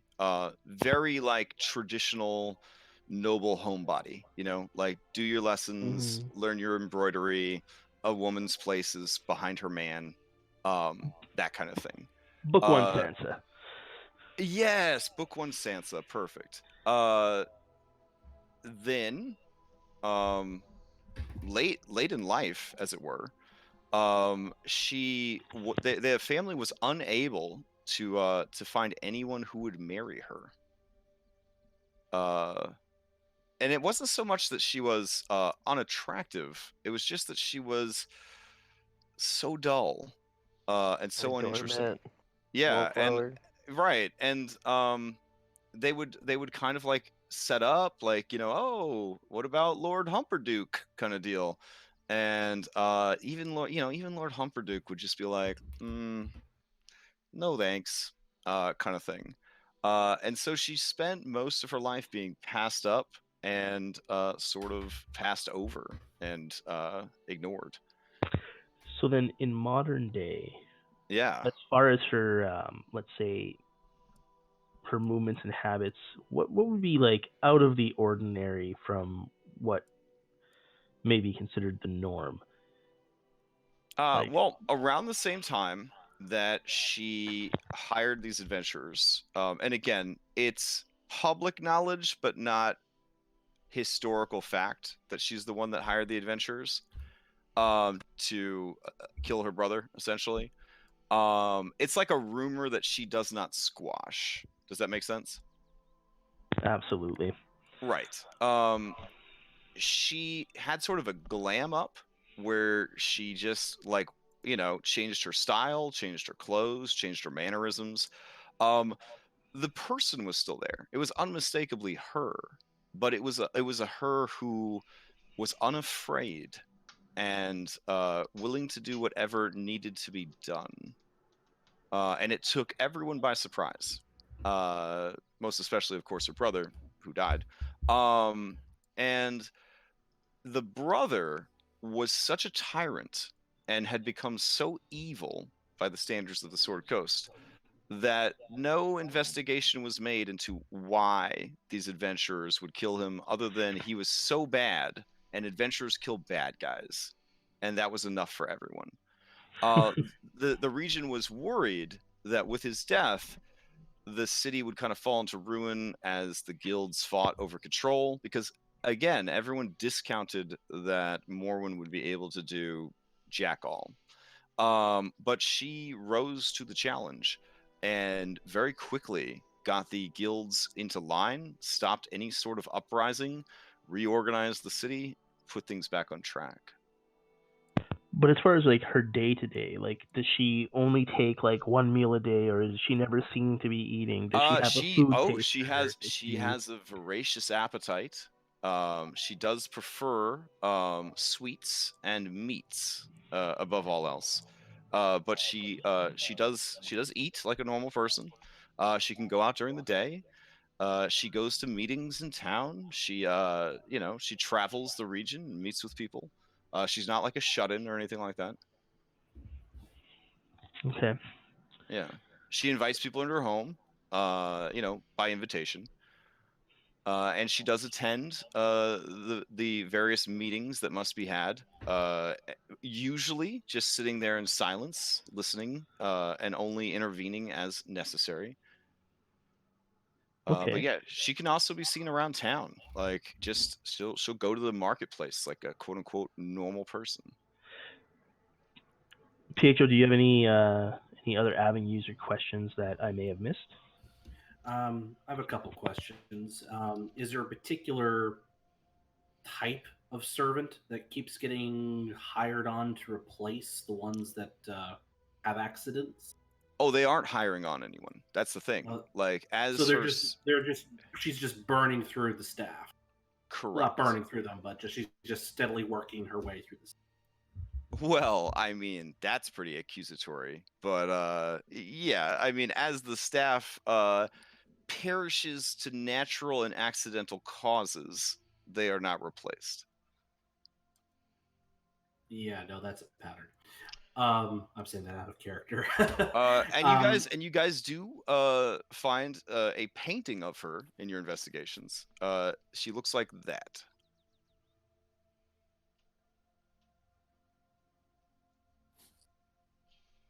So she is just a Chondathan human of no particular very, I guess, plain brown hair, Yeah, that's standard. really fucking weird. That's the word I would use though, like just. Yeah, like standard skin tone. Young for her age, if that is to be a recent painting. But yeah, I mean, just a person. Yeah, like a Got no definitely shoulders. unforgettable face. And my other question is there a constant companion that she has, or was there anyone that showed up in her life about the same time as the dealings with her brother that has remained, as I say, as an advisor Yes. or a consort? Is there So a constant person? the head of the household is a human man named Xavier, and he is quite old. And Xavier is the butler, as it were, and he comes from a long line of butlers who have buttled for the Daggerford family for hundreds of years. And he has known her since the day she was born until now. And he is sort of the face of the property. So anything as far as like deliveries and the ordering of supplies and food and all that goes through this Xavier guy. That is her essentially right hand man. Now, she did have a Lord Blacktalon, a dragonborn noble who was living in the house, scandalous. And he was a widower, so he and his son Pharos were living on the property, and essentially, it was to foster a trade agreement between the Dragonborn people who are relatively new to the Forgotten Realms, or to Toril, excuse me, and Daggerford. Yet another one of her many schemes or plans to advance the Daggerford agenda. And mistake me if I'm wrong, but Black Talon died and another Black Talon replaced him, correct? Correct. Yes. Going off of what you found out last week, aka a couple of days ago, Black Talon was suspected to have been murdered. His brother Died at a sexy party. arrived to take up the position and died. And now this Pharos guy is essentially the inheritor of his family's estate, which is said to be rather sizable. Now, I don't mean estate like a property, but just, like the family's holdings and money and influence and whatnot. How the other Dragonborns feel about these deaths is not publicly known, but you imagine that it ain't good. Basically, all of the Dragonborns in Toril, I believe, live in Tymanther, which is like their main city that got, dear God, they got like transpositioned over from their version of Toril to this version of Toril, a la like The Witcher / World of Warcraft. I'm not in charge of all the Forgotten Realms lore. It I was a just tried- conjunction. Yeah, it was a conjunction of spheres. Anyways, we just have to deal with it sometimes. Sometimes it gets a little comic book up in this shit. We just have to deal with it. So basically this guy was a noble representing Timanther and their interest on the Sword Coast. And the previous relationships she's had, have they been with men? Have they been with, non-human? She is, as defined by the halfling sex experts, a pansexual. Okay. Yeah. And have all of her previous lovers had untimely passings? Well, I mean, some of them have gotten ill and passed away. I mean, but that happens to people, But on that train of thought, you do find a thread, a loose thread, and you do feel like that is worth pursuing with another day of investigation. Now, what is the third team up to? So, me and Garuda, I guess, if Garuda Okay. is interested. Sure. I want to, basically go around town and check out the merchants. Like, I want to know, like, who she patronizes, what she buys, like, her favorite color, all the food she gets shipped, what her brand of toilet paper is, all those things. And just see if there's anything that stands out. Okay. While she's Oh, doing yeah. that, I'll be watching the merchants, see if they're lying about anything. Their faces Okay. twitch weird, like something they don't want us to know. Maybe they don't want us to know she's buying this ingredient. Exactly, I'm just... Well, and also, like, I might phrase it as, like, God, that Duchess, she looks so good. What aging cream does she use? Oh, okay. Nice. Yeah. All right. Based on how you have couched this for me, you can do a deception, an insight, or an investigation. I will do deception. All right. You will have advantage because you are working as a team. Oh yeah. Okay. You take these rubes in with your whole celebrity fangirl. I have to know her beauty routine. I have to know everything about her. I need to be her or I'll be no one sort of thing. Yeah. Which I dated someone like that. It was very frightening. All right. So, yeah. Lady Morwen is a phenomenal patron of the arts. Her favorite subject matter is herself. It is said that her manor is filled with paintings and sculptures of herself. Some, and the merchants and artists blush at this, are quite lewd. Ooh. Yes. She will often patronize singers, songwriters, painters, sculptors, and even mixed media artists to stay at her home for extended periods of time while they work on their next masterpiece. The less lewd pictures and sculptures and whatnot are on display for guests who visit the home, and the confidence that it would take to put that many images of yourself around a place makes a lot of people uncomfortable. Like, it is said that a big part of why she is able to just decimate people in social situations is they can't shake her unshakable confidence. Yeah. She also loves fine clothes. She loves sweet pastries and candies, and she loves exotic meat. Well, Yeah. we have some exotic meat in our party named Yeah. Katie. And that is a double. That's a double. Yeah, that's a double entendre Why are you for looking at me sure. like that? Because as a wealthy, 55-ish-year-old woman who is also a pansexual, who is also trying to make up for lost time, the more exotic a creature / person is, the more likely she is that to want to meet them and patronize them. So if she found out that there was like a super rare like intelligent species passing through Daggerford that was also possessed of some great artistic skill, more than likely she would have agents contact that individual for an invite to her home for maybe a private dinner or something. Dinner and chill, maybe. You know, there are different forms of art, as there are different forms of bard. Perhaps an artistry of a sharpshooting kind might intrigue her. I was thinking I was It's just having a different from what she's conversation with used her. to.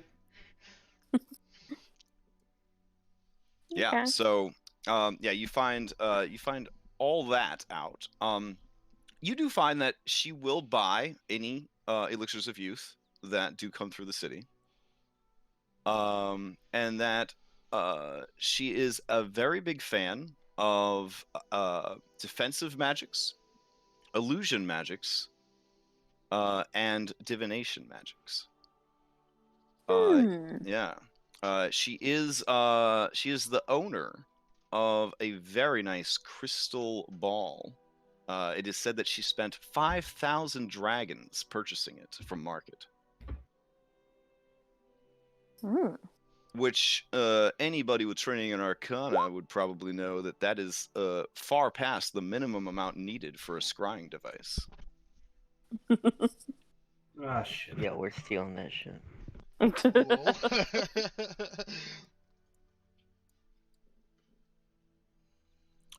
Also, she is said to be a collector of magics. Whether or not she is a wizard is unknown, as she has never been seen casting any spells.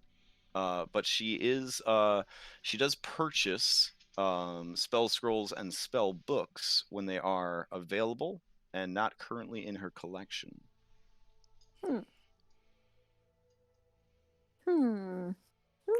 Okay. All right. Yeah. So yeah, you guys powwow that evening, I guess, late that evening, about Yeah. your discovery. Do you feel like you have enough to act, or do you need another day of investigation, or do you need some time, of course, to discuss amongst yourselves where you think this information is headed? I can mute my mic to let you guys have a full on thing. Here you go. I'm gonna mute it.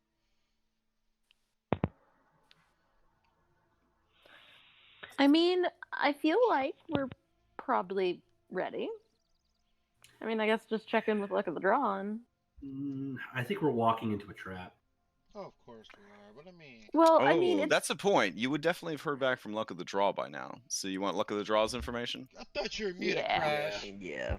Oh no, I muted my microphone. I didn't mute my ears. Did you want me to actually He's leave? the DM. He Oh, needs to listen. I mean, I've been struggling to keep up with Davian's line of thought today, so I'm really trying my best to keep up. God, good thing I didn't start talking shit. I'm a Dumbo. I can't keep up with this. Thank God, political fucking stuff. Crash is gone. Yeah. Oh no! Yeah, fuck that guy. Ah, finally. So Luck of the Draw, when you guys head back up to your private suite of rooms, is already there in the rooms, and he is eating some of your best cookies and milk as you approach. He looks up and says, so there you are. So listen. Where do I even start? This lady's house is super creepy.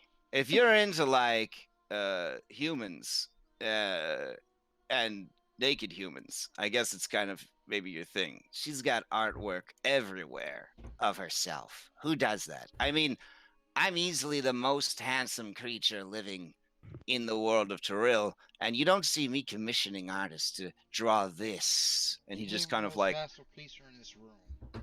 yeah, he like motions all over himself so that you guys can take in his greatness. So here's the thing. I poked around the property.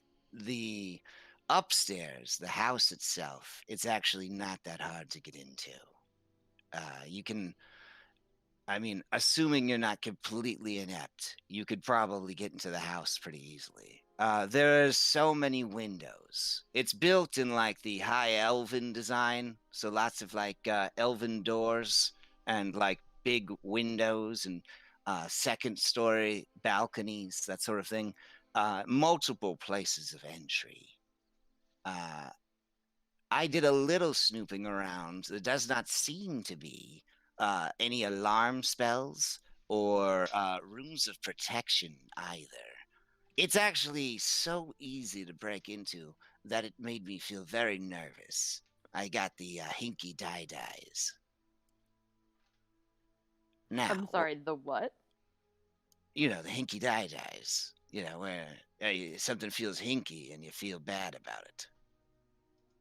You The haven't been in salt. heebie-jeebies? I don't know what you're saying. But the hinky dies, that's when you get a bad feeling about something. I forget that you're not originally from Saltmarsh. We say it all the time there. Anyways, Okay. so you might have noticed that there's like like a wall around the complex. It would seem like you would need a lot of guards for that, but she really doesn't maintain a very large staff. There's a lot of like maids, a few butlers, that kind of thing. The property itself, once you get past the outer gardens and the outer wall, it's not, I mean, as mansions go, it's not really all that. I mean, it's nice, but I mean, obviously there's way bigger mansions. I mean, it's way bigger than Prime Water's mansion. Don't tell Prime Water I said that. I'm But telling yeah, so here's the thing. From what I could tell, she doesn't want anybody going down into the basement.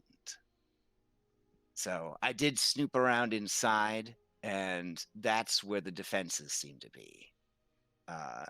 All of the stairs leading down, the servants make sure to keep them locked up tight, and I did detect that there was some magic afoot. Now, when you say there was magic, like the locks were imbued with magic, or like the door Oh no, frames? there's certainly some wards in place. Hmm. Also, there's something unusual about all the animals on the property. I'm pretty sure some of them made me. And that seems kind of weird to say, right? Yeah. Like they had a look about them of like cunning intelligence that made me feel very uncomfortable. When you Now, say animals, these are like exotic animals that are like roaming the property. like, you know, like birds and shit, like bunnies and birds and cats. Yeah. Yeah, it felt like they were watching me. Garuda's I'll be longbow honest, can I take care of usually that. keep my guard up around these kind of things because I know about familiars and stuff like that. But like, you know, when you're rolling d20s, eventually you're gonna roll bad. So.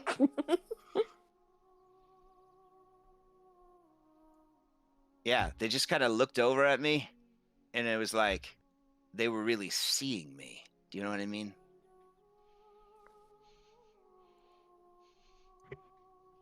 So I then don't the know. infiltrate, do you suggest we take them out? Well, I mean, you could try a full frontal assault on the house, but there is this whole, you know, thing full of paladins right nearby. That could be problematic. If they sound some kind of alarm, I'm looking at a really fast response time.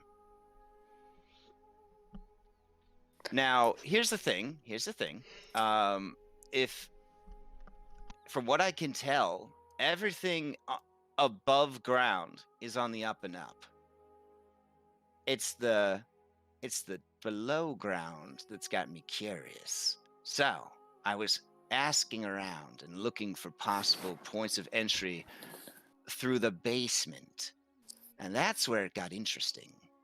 It seems that the previous ruler got real crazy, and he had a secret entrance and exit installed below the house that leads both to the sewers and to the family's crypt. So those are two potential places of entry. If you're interested in going in through the underground. If you're planning to go in through the house, I think you should probably either do it on the up and up or get real fucking good at stealth. Because while there's not a lot of humanoid guards, I am starting to be suspicious that maybe she's employing a bit more supernatural staff these days. Yeah.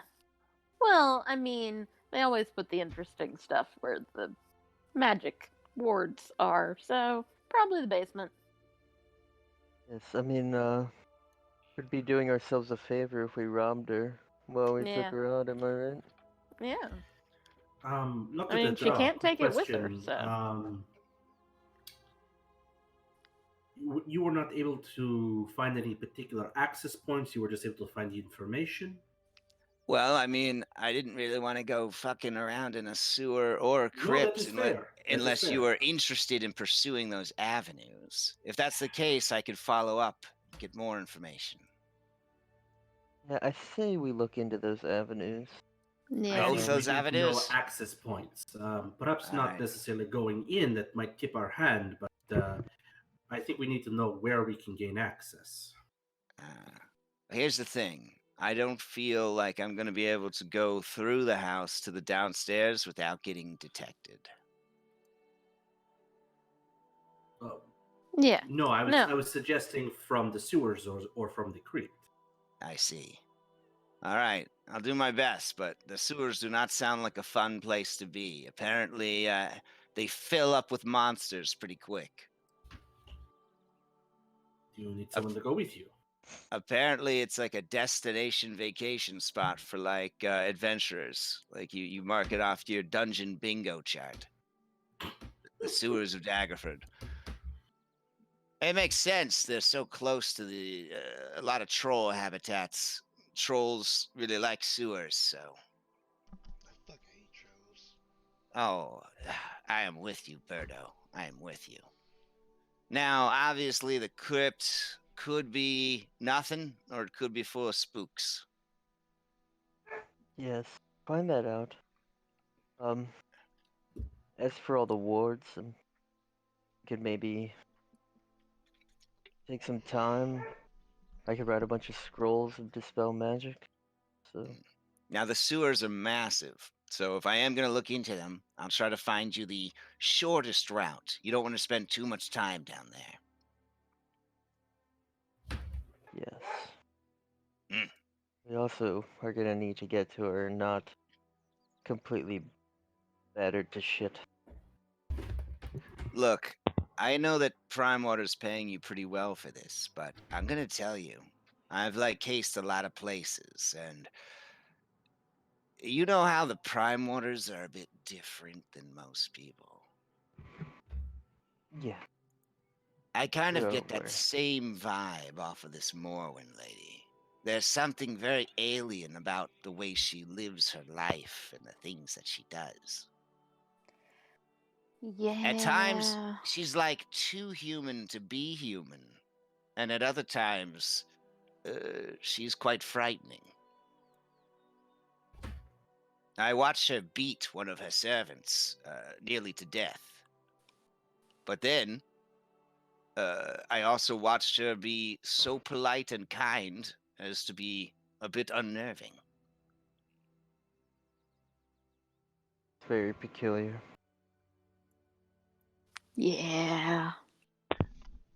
So it's good that we have an idea of these locations. Oh, for- also, I don't know if this has any bearing on anything, but like one of her maids, like she kissed the maid. It was kind of hot. And then the maid just like passed out from like one kiss. That must have been one hell of a kiss, is all I'm saying. Did the mate get back up again, Crash, or in my did the- studies of magic, do I know of anything that I'd You like could to. make it also I'd like. being, Yeah, Arcana also check. being an enchantress? Yeah. I'd like to assist on that. Okay, let's see that Arcana check. There are a number of creatures that do use magical kissing attacks. None of them are very nice. Several types of fae, a few undead, and there is a fiend that does it, known as a succubus / incubus. A lot of noobs think that a succubus and an incubus are the two different genders of the same species, whereas they're actually the same creature because the species itself is completely gender fluid. They are a type of fiend, neither demon nor devil, that does use its kiss and other methods to feed. Do I know, like, just how the information we found out about her in the estate, like the intelligence and the charisma, like, am I able to, like, kind of narrow it down with that information? With the Oof. knowledge of this Well, kiss the sleep? the magic animals and the magic kissing point you towards either a fairy creature, a fey creature, or a fiendish creature, because there are smaller fiends that can easily assume the forms of normal ass animals. Now, Back home sorry. back home in Thay, like every other kid gets like an imp or a quasit for like their 9th birthday kind of thing, and those are both types of fiends that can assume the form of small animals. But fey creatures 100% can just control animals and shit like that. So could be either one. But either one is way harder to kill than a normal ass lady or even a normal ass wizard lady.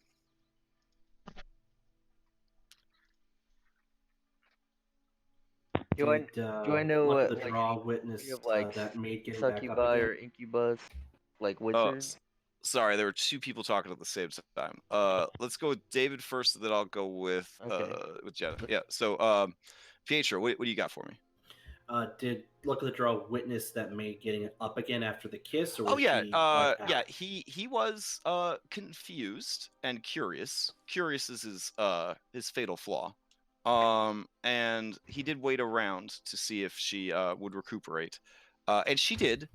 And she kind of went back about her business.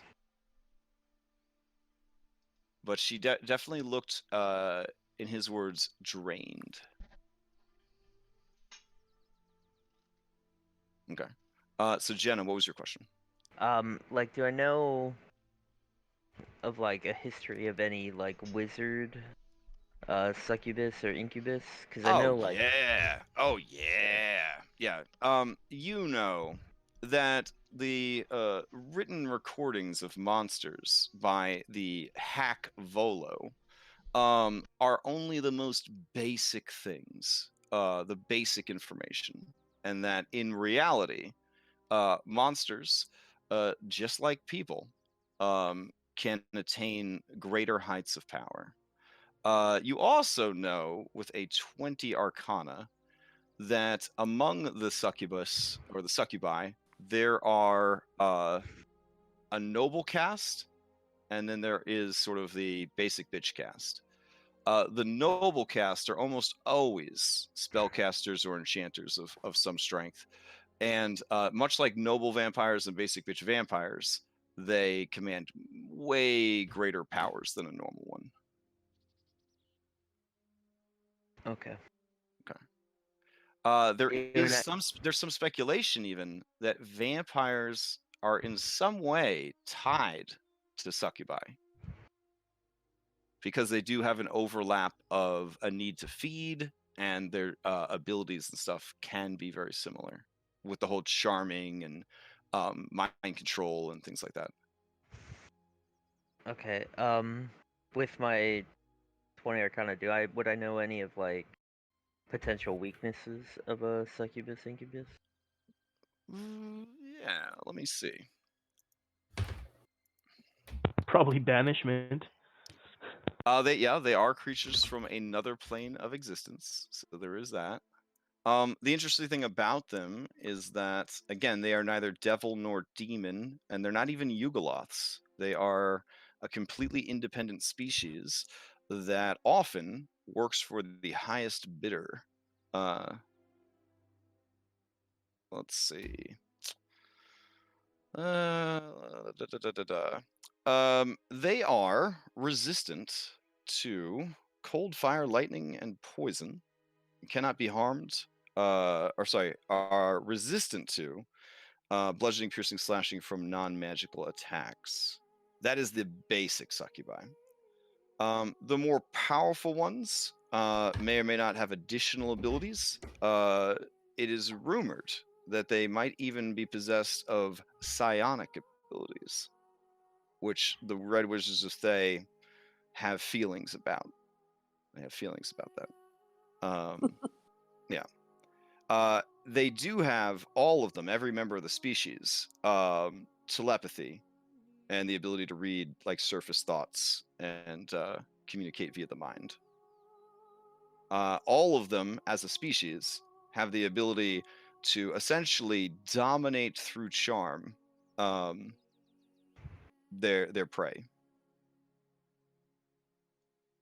Oh, and as a species, they are able to enter and leave the ethereal plane at will, which, as a wizard, you know, is very, very useful. Can Jenna stop that? Like a dimensional anchor or anything like that could certainly stop it. But can Jenna stop it? For non-supernatural creatures, the ability to gain etherealness is locked behind the 7th circle of magic.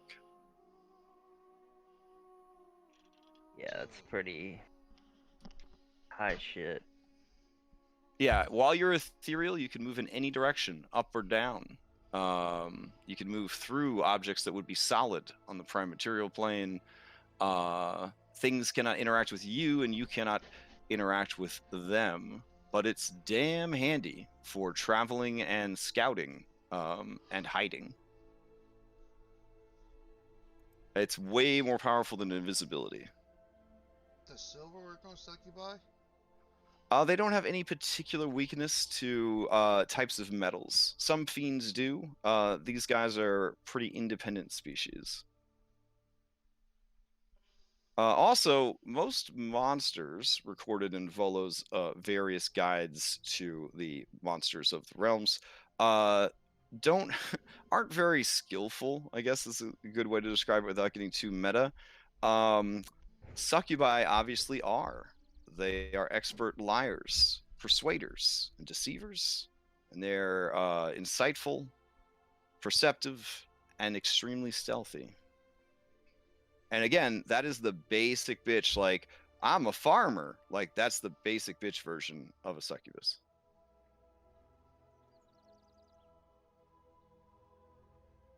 And here's the money shot. You ready? They are innate shape changers.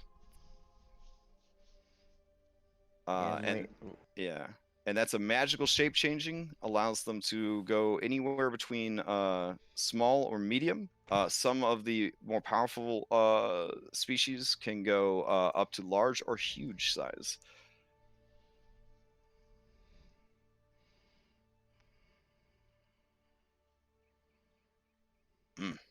Yep.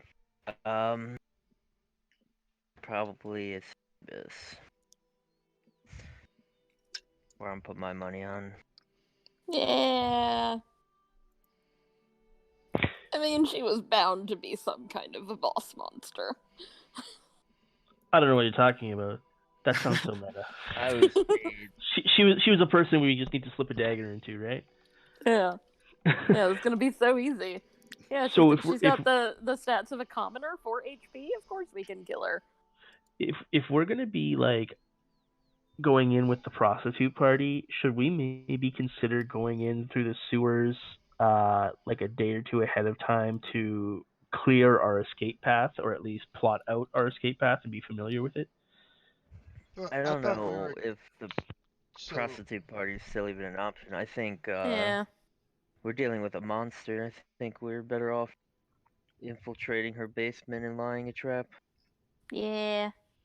So maybe I don't know that much about succubus, but how do we Well, fight Jenna said against? everything to you about him. How do we Basically. fight against us being charmed? We saw what happened last Mm. time one of our teammates got fucking Yeah. charmed. Like that was almost a party wipe, homie. How do we fight? It did go very bad. How do we help against this being charmed real quick? Shoot them. Gorilla's about to turn around and fly back to Saltmarsh until so Primary can eat his coaca. So,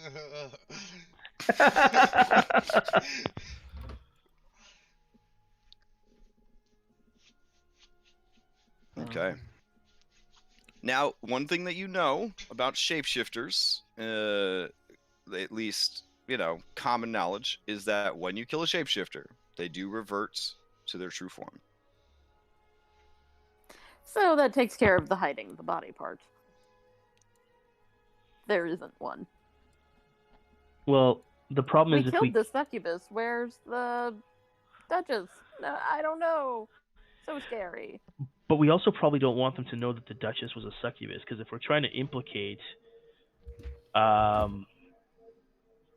specific because we're also trying to remember we're doing this for Saltmarsh's benefit. So if we want to make sure that one of the nobles Yeah, is implicated, in tragedy, sometimes people find solidarity. So if they all feel like they were bamboozled together, that might actually make them, band together even stronger. yeah. So I think we still want to use Surge to dispose of the succubus body and just leave that as something that the people will never find out was actually the case. Now, Jenna, big brain wizard with the good arcana. Here's the problem. All right, in death, shapeshifters revert to their true form, but fiends and other outsiders go back home when they die on the prime material. They don't leave a body. That's good. I was thinking if we kill her, the town would be so worried about, oh my god, this bitch is gone, where did she go, that they stop thinking about Saltmarsh. And here's the other problem, Jenna, is that they go home because they're not actually killed. And then, historically, outsiders get very upset at the people that got rid of them. What if Surge killed them, though? Yeah, do I know what would happen if they would still... Their physical body is, again, created for them to ride around on here. But if Surge is actually reaping souls and he got the killing blow, I guess they wouldn't be able to go home.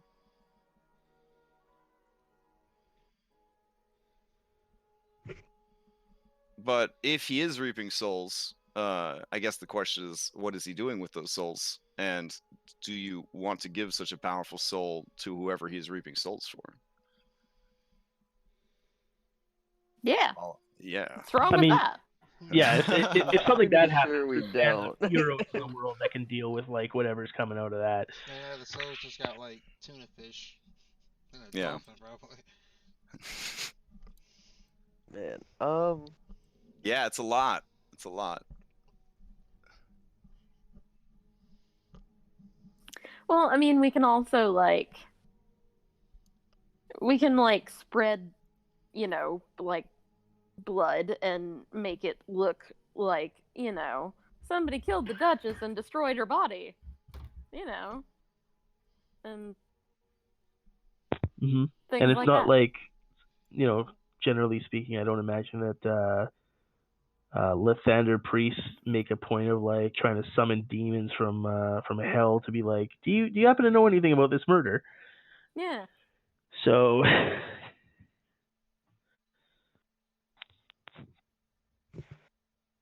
oh, I don't know, guys. Getting kind of... I still think that feel underpaid. Well, we get to keep whatever we take from here, right? Yeah. That's always though. How much are we getting paid for Prime Water? 50,000. We got half of it up front, and it's being used to renovate the lighthouse. Well, half of it up front is being used to renovate. Yeah. Now, I know that we play in the sleepy hours for some people, but your characters are fully immersed in the game at all times because that's where they live. You would probably recall awkward conversation with a well-focused Lady Prime Water, where she did tell you, it did seem that she knew a lot more about the Duchess than she was able to tell you at the time, but did encourage you to find out to find out more on your own and to reach out if you did. Oh yeah, didn't she give us a Bluetooth or something? Yeah, I've got it. Yeah. Yeah. Kind of forgot about that. I always like Lady Prime Water. Me too. I don't care if she Okay, well, I guess we could do that. I mean, she's just Drusilla from Buffy, right? I mean, maybe, but jeez. I feel so called out right now. That is not a call out. That is a shout out. That is epic. All right, so you have a lot of information. A lot of information. Forewarned is forearmed, essentially. Well, Do you think need now that we- more information? yeah, I think so. Well, whatever Prime Water can tell us. They pay raise if it is a succubus. I like that idea. Now that we know that she's a succubus, we also have, or potentially a succubus or fae type creature. We have other options. Expose her to the paladin order, right outside her that protects her. That probably wouldn't be alright with succubus incubus. She's already infiltrated, How would though. we do that though?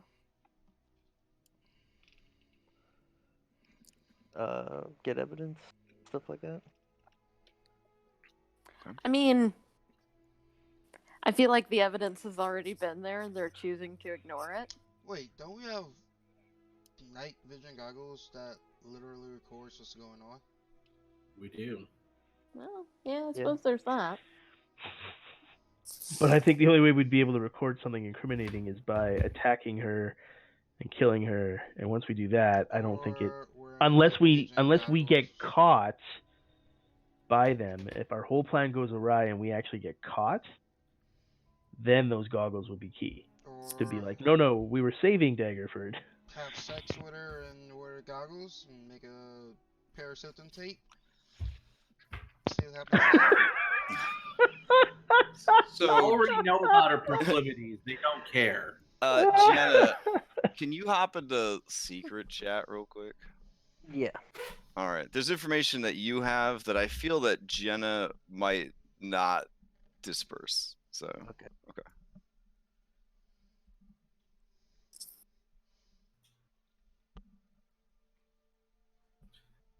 By selling us down the river, I mean, Jenna let's be can real. have all of her wildest dreams come true. Succubus, that's right up Jim's By joining alley. up with It's succubus. everyone a surprise. My first thought.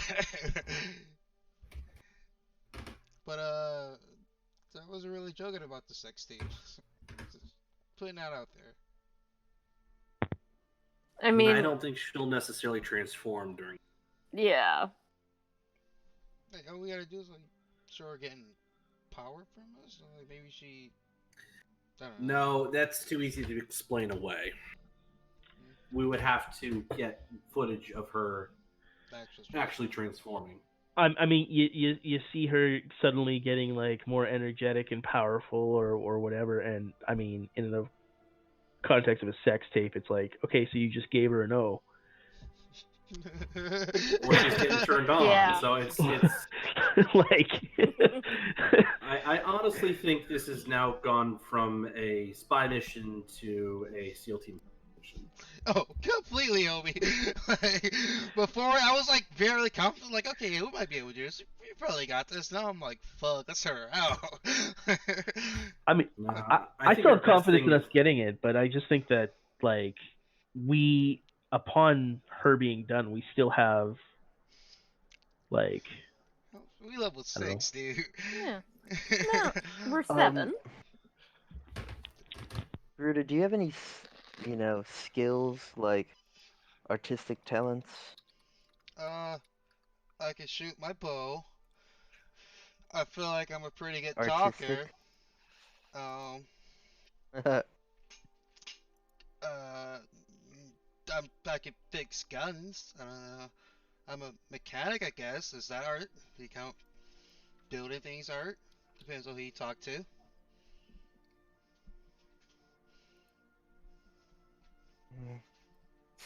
I mean, I can. I'm not. I'm not. I don't have a problem.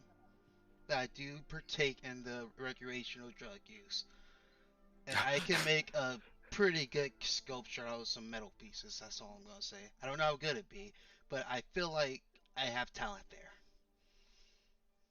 with metalworking. That can be perceived as art to the right person.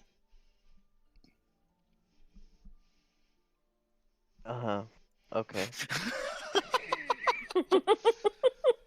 Like that, my guns are art. Like, do you not see them? The color, the way they go bang. Your guns are illegal. All right, so I did hear some talk when I came back in about level 6, level 7, et cetera, et cetera, et cetera.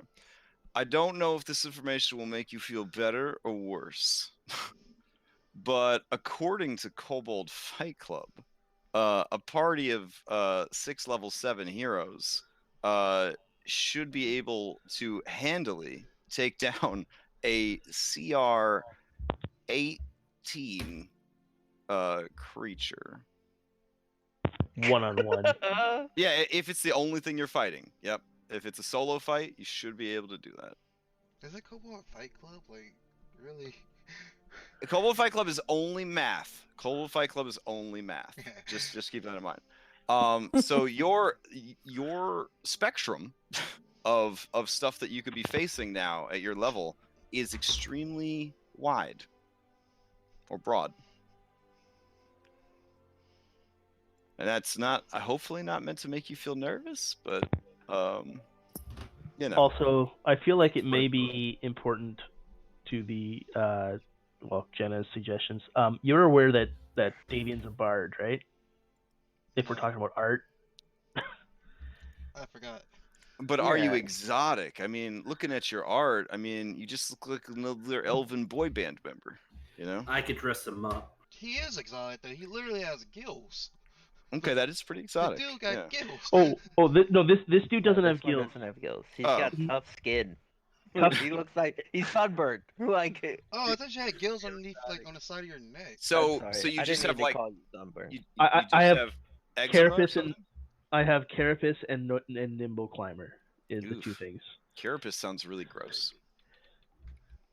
Yeah, that's why you like never see anything but his face. He keeps Oh. relatively covered up. Yeah, that's gross. Okay. Not trying to be mean, but you know, it's kind of gross. It's okay. There's a reason he hates the people who did this to him. All right. So you're saying he's not that pretty. Mm. Actually, he's very pretty. Just as long as he keeps his clothes on. He's got a very pretty face. Very pretty face. But yeah. No. There's nothing that would make him particularly stand out. I mean, he does, he is a bard, and the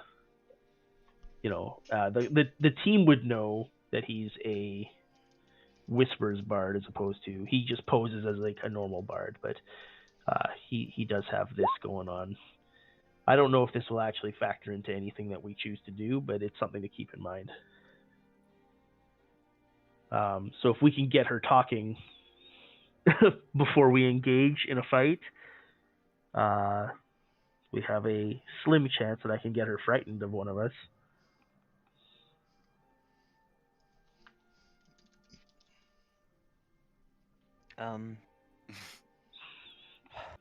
I mean, we could also just like barrel our way in through the sewers. I mean, I Yeah, have part of the proficiency conversation is in this is car- going from a spy mission to a SEAL Team 6 mission. I have proficiency Kind in of. carpenter's tools. I can make some art. Yeah, that's true. or a table. I think we should still set up the sex party, even if that's not Yeah. our entry. It's still, I think it's still merit to making sure that when the chaos all settles, that Saltmarsh is in a position to hopefully not have someone who still wants to annex us. Oh yeah, no, 'Cause- definitely. I'll put it We this could way. also You just wait don't- until they're. You don't really want to engage in a sex party with Yeah. No, so the- no. What I was thinking is we can just wait until she has a party. I'm sure she has them fairly regularly. Oh yeah, that's a good point. That's true. That's true. But we also want to make sure that Fox is involved for sure, so that Well, if she's like her shadow, then she definitely will be. touche. You guys think Fox knows she's a succubus? That is a No. valid question. I don't think she knows that. Well, are we assuming that Fox isn't in on the deal? She may not necessarily know, but she may be aware and is complicit. That's possible. I think that our goal should be to kill the Duchess and then make it plausible that many different guild members could have killed her and spread rumors to that effect. And then nobody think, can agree on anything, and everyone's yeah. fighting, and they can't take over Saltmarsh. Listen, all right. I don't know if we can kill her. To be honest, her soul's just gonna go away. I don't know if we want to feed such a powerful entity to Surge. I feel like that's just causing problems for later. Well, how do you defeat a succubus? I mean, defeating her is just removing her from the material plane, but killing her, We win the battle, but We're not talking- the war. we're talking Now, about now historically, entering hell. when dealing with otherworldly entities, if you know what you're up against, essentially a ritual can be set up in advance that, for lack of a better term, extends the banishment of the creature. So, for example, years ago in the Sword Coast, Tiamat had a whole thing going on, like 2 books worth of badly written adventure, and ultimately, when she was stopped from entering Tyrell, she basically lost access to Tyrell for a very long time. Unless you are a super long-lived creature, or you're concerned about your descendants, if you can, set up a more extended means of removing the entity, killing them is usually the last part of that process, and then you sort of begone foul fiend, essentially, and that pushes them away for a while. A more extreme, expensive, and high-level option is to trap their soul when you kill them via like a magic jar or something like that. Like there are weapons of soul stealing, items of soul trapping. Jenna, one of your family members, owned a mirror that could essentially trap people inside of it, like a Pokemon computer. Wasn't one of those for sale actually? A mirror of life stealing. Yep, I'm actually pretty sure. Lol, foreshadowing. I don't know if it'll still be for sale. Yeah, so those are all things that could be done if you are concerned about rapid rebuttal, essentially. But there are stories of adventurers who, beat up one too many devils and then went into retirement, and then 200 years later, their ancestors were plagued by said outsider who was basically taking their revenge out on the descendants. So there are many reasons that outside entities are feared by mortals beyond their immediate strengths and powers. And one of them is just their longer lasting, harder to get rid of natures.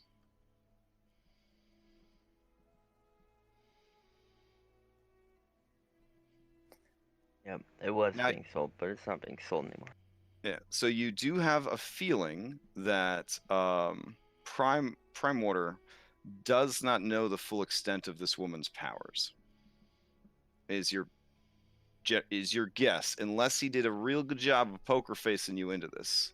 But based on your conversation with his wife, it sounds like he suspects that she's powerful, but has no idea just what he's dealing with.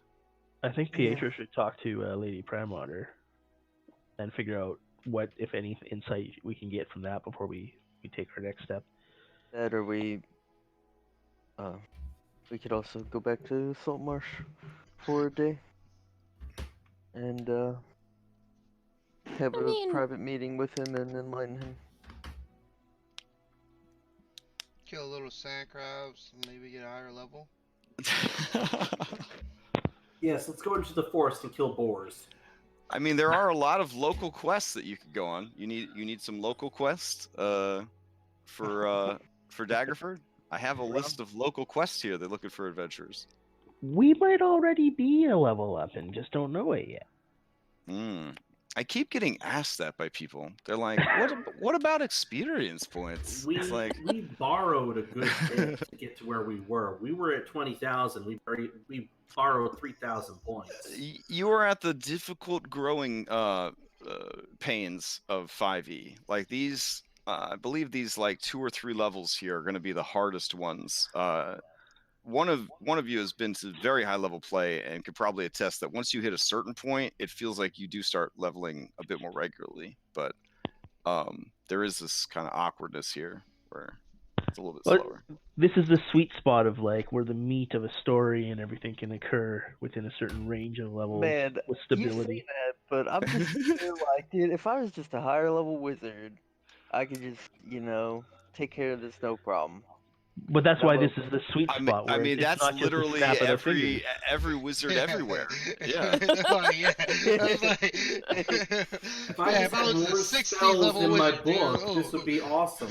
Yeah. I mean, if I was a god among mortals, I could definitely. Sure, that No, stupid bird with that's in my other a real campaign. boom miss. Yeah. I think we should talk to Lady Primewater, see if we can get some insight from her. I think we already have all the pieces at this point. It's just a matter of how do we execute a plan and what the plan is. We have the intelligence. I just don't think we have a plan of attack because our initial plan of attack was before we gathered in all the missing pieces. I mean, we have a plan of attack. It's attack. I mean, yeah, I just like my perception is the Okay, only Tom. thing that needs to change from the original plan is just we need to be better. We now know that the fight's not going to be as simple as like assassinating a human lady in her den. It's a fight. Yeah, the thing is, like, we may also want to, accrue more, payment for this mission. Because now we're not just assassinating a Duchess. We're We're killing assassinating the fucking succubus. a fucking high-level succubus Duchess, like... I mean, but we can also kind of do that. I feel a little underpaid. Oh no, I We agree. can I do agree that that after we, the like, fact. speaking to Primewater. No, we this can't. down before. I know we don't get. I think if we want to get paid better for this Also- assassination, we need to secure that promise now. And If we do also, it after the fact, it's just like, well, fuck you. I already paid you 25,000. You killed her, so piss off. we could also be, by bringing up to him what she is and why we're asking for more pay, we can also maybe leverage that into, and we also need the following supplies if you want this job to be done successfully, like the mirror or some other way of trapping the soul. Oh, dude, Like- I really want a mirror Because that mirror, it's got like several different jail cells, and I just want to put it in And my that's captain's cabin and look at it. Like, so that's something that we can by going back to Prime Water, we could maybe see, maybe he doesn't give us extra gold, but maybe he secures us the mirror, right? And mirror's saves. pretty expensive. It's not. That's why I'm saying he that might not give us expensive, but more pay, but he might be able to get us a mirror that currently we do not have access to. we should also probably get like rings of mind shielding, because like if our plan is to ambush her and she can read thoughts, like it's gonna be kind of hard to remain hidden. Is that how rings of mind shield? Oh, it's there's different types of rings, aren't Yeah. Also, anything that can make give us a better chance of resisting her charms. Yep.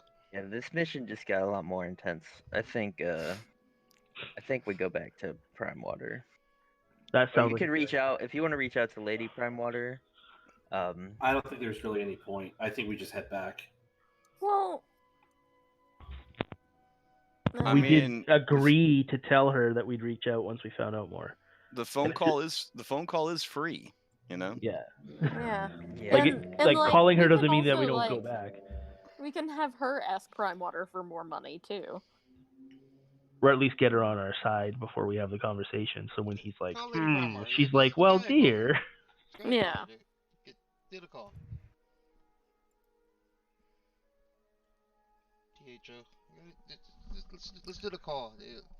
You got a 25 word or less phone call you want to make? I guess we got to craft a message then. How about she's a fucking succubus? Question mark. All right. Exclamation We point. also have access to the sending spell, like, so we could use more than just the mirror. I mean the.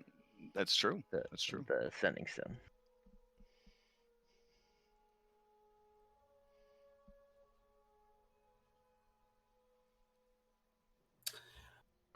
Well, again, I mean, what am I asking her? Am I asking for more money, or am I asking for a means of trapping her?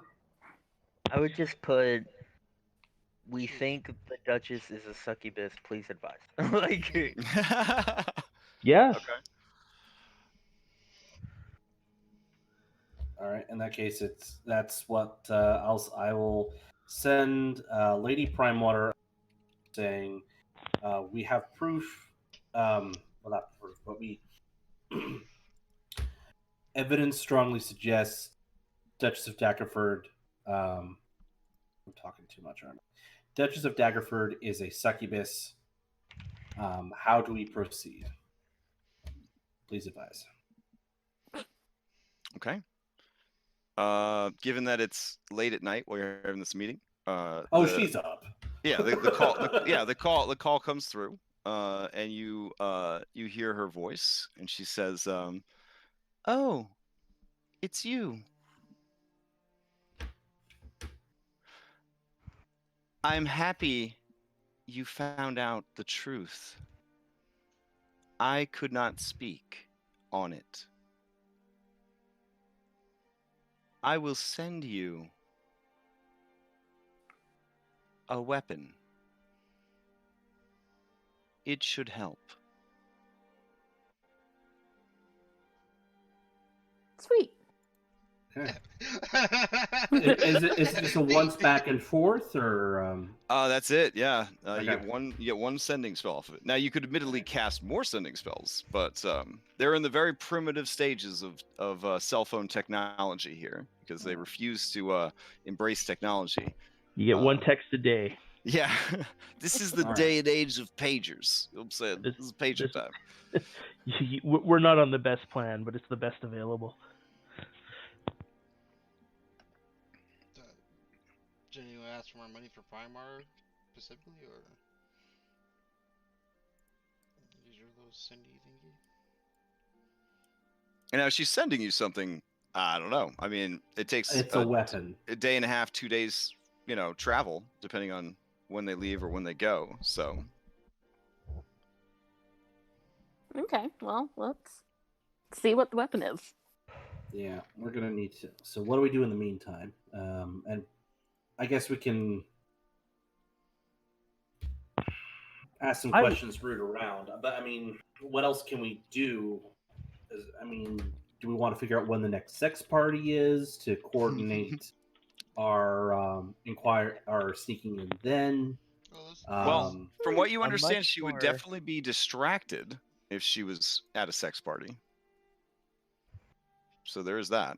See, sex Yeah. party means bystanders. I'm much more. Well, but I assume the sex party would take place in the upper levels of the house, and then we maybe deliberately set off an alarm, to make In her, the basement. yeah, draw her into the basement. That's would why we much- wanted to find the access points from the crypt or from the sewers into the basement. Again, we're limiting our exposure, but still completing our end of things. I'm much. Okay. Well, another day. No, speak your piece. Another day would give Luck of the Draw time to get back to you with more information about the two entry points that he had discovered, the crypt and the sewer. Yeah, I think Yeah. we're going to need that information. Okay. Yeah. Now, and while I'ma you're go- waiting for that day to go, is there anything you guys wanted to take care of in town? Yeah, I want to go to Farrell's Fine Jewelry and Apparel Sure. and try and put in an order and see how quickly he could get us 6 rings of mind shielding. Okay. He definitely raises an eyebrow at that request. Sorry, come again? You want 6 rings of mind shielding? Yes. Yeah, we don't trust your merchants. Crash, quick Arcana check. Do I know a monster separate of a? Okay. I got this. So Rumor. a ring of mind shielding is an uncommon item. So it's not like it would be particularly hard to find. People, it turns out, don't like to be have their minds read. So yeah, it is something that is made in pretty mass quantities, especially in larger cities. So yeah, I mean, it is something that he could broker a deal for. If you feel like you need to explain yourself further, you can. He just was. If he inquires, I'm ready to. But if he doesn't Okay. inquire, I mean, he's a don't need to. professional. He started to ask, but then he realizes it's none of his business. So, all right. He says, I could certainly get those goods for you. It's just a matter of time. The more quickly you need them, the more expensive it could be. Again, it's not a particularly difficult item to create, by my understandings, but it is a popular item, so it may or may not be problematic to secure it. Does that make sense? Yeah. Okay. Let me know prices and turnaround, and we could work something out. Yeah, he's crunching some numbers here, aka looking up his magic item price card. Because sometimes items that are uncommon have a very high price if they are considered to be very useful or. Yeah, weapons of warning for 60k. Yeah. Oh my goodness, this is definitely one of them. The price of the privacy of your thoughts is baseline 16,000 gold. Oh my god. So not Yeah, particularly that's not working. not difficult to make, but expensive to make and acquire is essentially where that is at. And a highly requested item by kings and queens and merchants, people that can afford to have their minds protected definitely would do that. You got anything that needs Also, getting the done? side effect of these rings is that when you die while wearing them, your soul enters Yeah, the I ring. wasn't gonna share that with the party, Crash. Thanks for saying that aloud. Oh, okay. Sorry. I don't know if a You're pistol not the can only sack or one with the generate strong now. Arcana check. But here's but it's in a good way though, because you have the choice if you stay in the ring or depart to the afterlife. You're not trapped in the ring. Yeah, but that's very useful because it could essentially protect your soul from being stolen by a creature that hunts souls, which may be a succubus, could be, I don't know. Yeah. So it is, Jenna. Your mind is definitely on the right track, but yeah, that is a very prohibitive cost. Yeah. So when he when Farrell Yeah. or is it Darson? Darson? Yeah. He's just like, When yes. he tells me his price, I'm gonna look at him and be like, "You got anything that needs done?" I don't know if anything I need in this world could cover the cost of 6 of those rings. Um, oof. I mean, I myself would love to have one of those rings. Imagine you could deal with anyone and not have to worry about your thoughts being read. You know that there's a type of tiefling that can read thoughts innately, and then there's these doppelgangers everywhere. It's a whole thing. Yeah. Yeah. Crazy up. Gosh. Well, if you're worried about your mind, you could make a substantial donation to the local church and see if they would prepare a hero's feast for you. But the benefits of that, I think, only last a short time. Yeah. And I believe the donation starts in the 3,000s and just goes up from there. But it is an option, and from what I understand, it also protects you from poisons. I don't know what you're getting up to exactly, but you seem intent. So, Do you know of any outstanding quests that pay 60,000 gold? gosh, 72,000. I'm sorry. there was a man in here the other day, a short, fat man with many chins. He did say that there was a dragon horde available northeast of here. So, Oh yeah. yeah. I don't really like to get.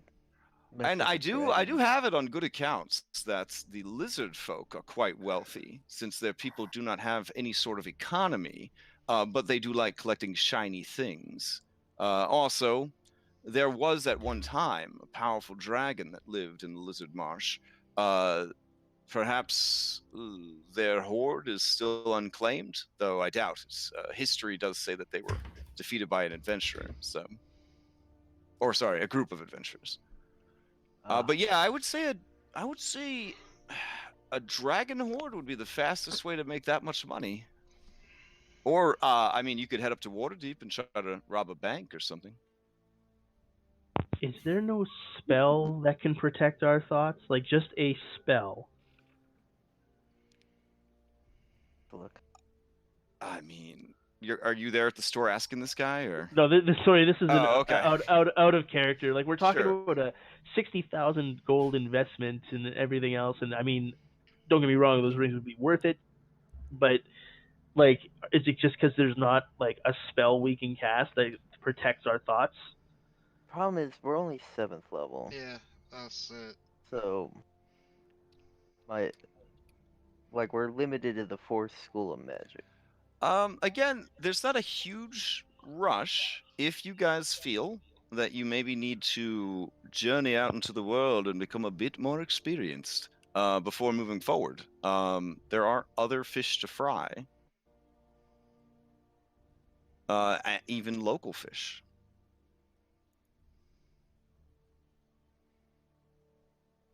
How far are we away from Await? You're tantalizingly close. I don't know what that means.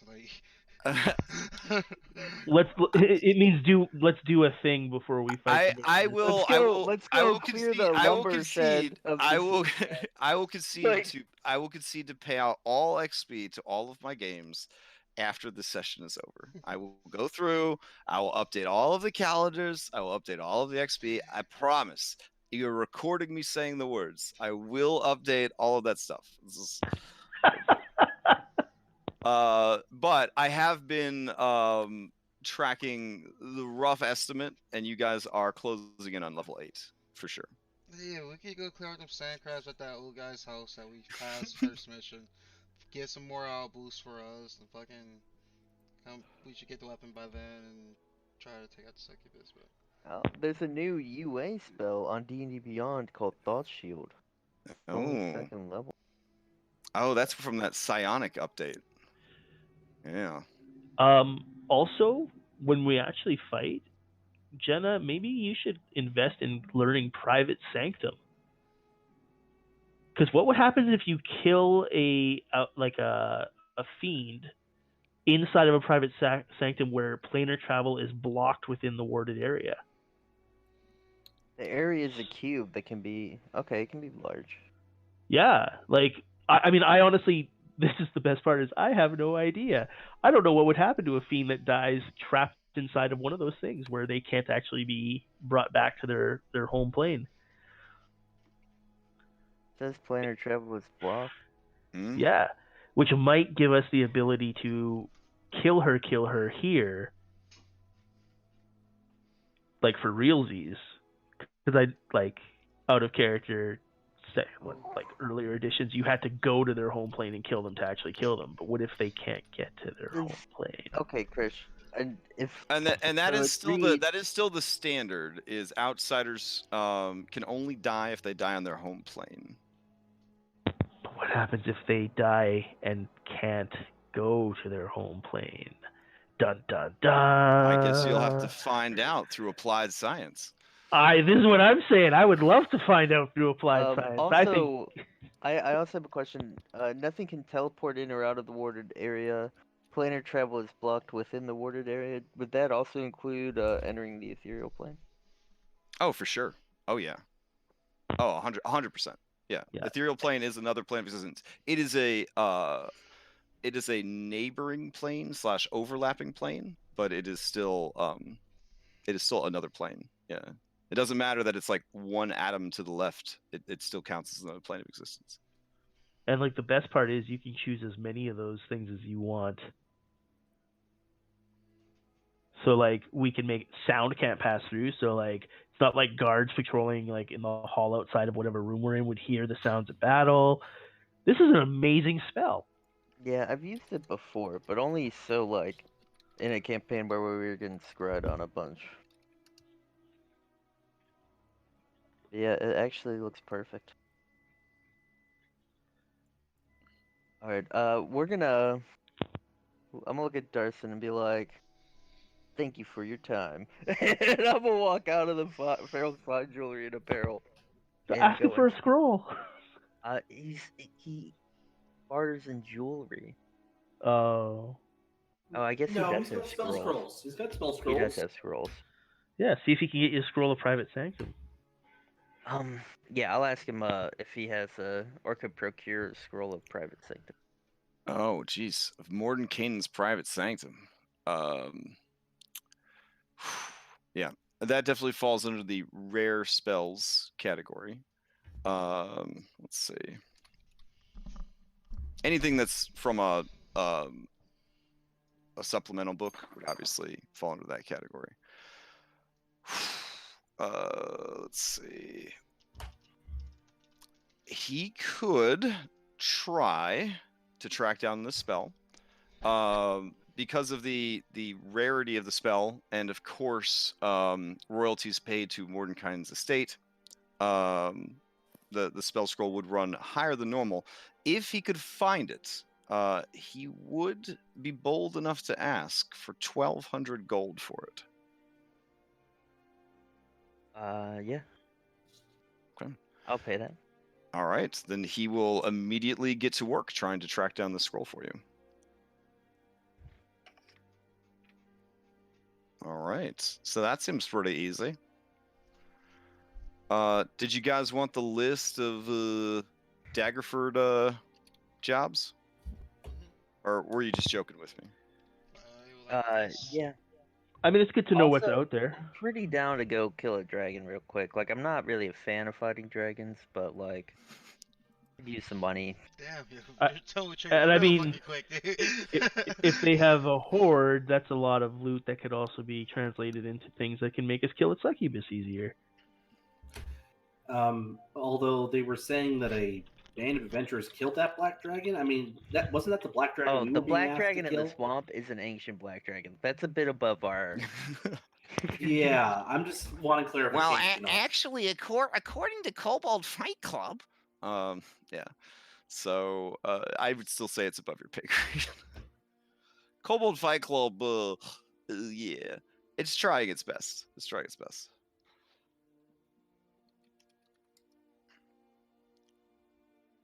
Yeah. All right. Okay.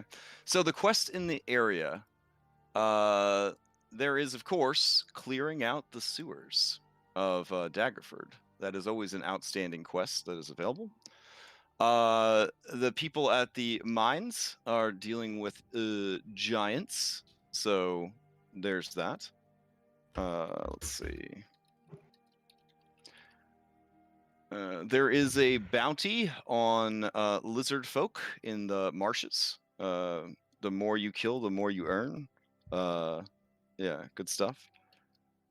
And let's see.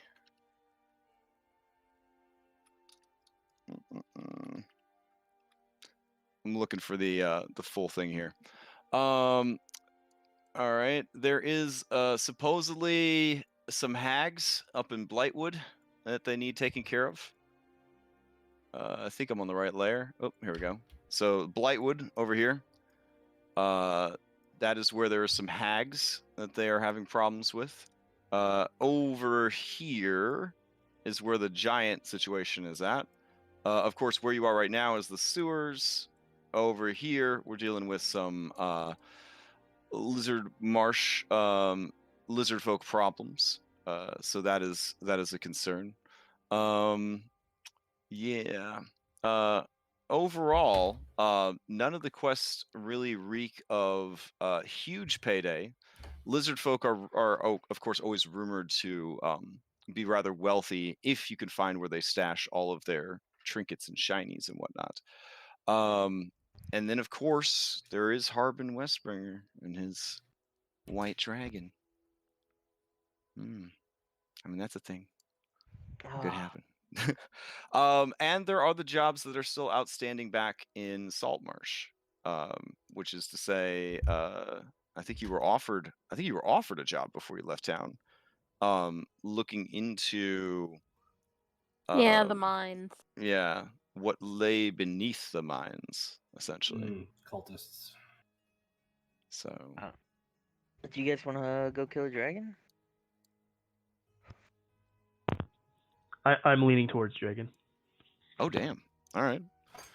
Do we really want to go all the way to Phandalin for killing a dragon? Well, if we went and checked out the world map, here we go. Hey, Crash, you almost done? Done with what? Session? Oh yeah, we're almost done. Okay. Yeah. Okay. Am I in trouble? Is it? Nah, Oh. something I gotta do. Oh, okay. During the quarantine, suspicious eyes. Okay. Oh, you gotta drop a deuce. I got you. Okay. I'm in another game. Oh. I'm in a completely other game. Oh yeah. Oh shoot. I think we're spilling over into the Mass Effect game too. So, are any of you in the Mass Effect game? I don't want to keep you from the Mass Effect game. Not that. I'm in Okay. Pokemon game. So real quick, we're gonna be done playing. I'm just gonna walk them through the travel that they'd have to do to get there. So, yeah. So you could head out. Sorry. Alright, cool. Yeah. Alright, I'm down for killing a dragon, guys. Wherever you pick, I'm down for, Garuda. Okay. All right.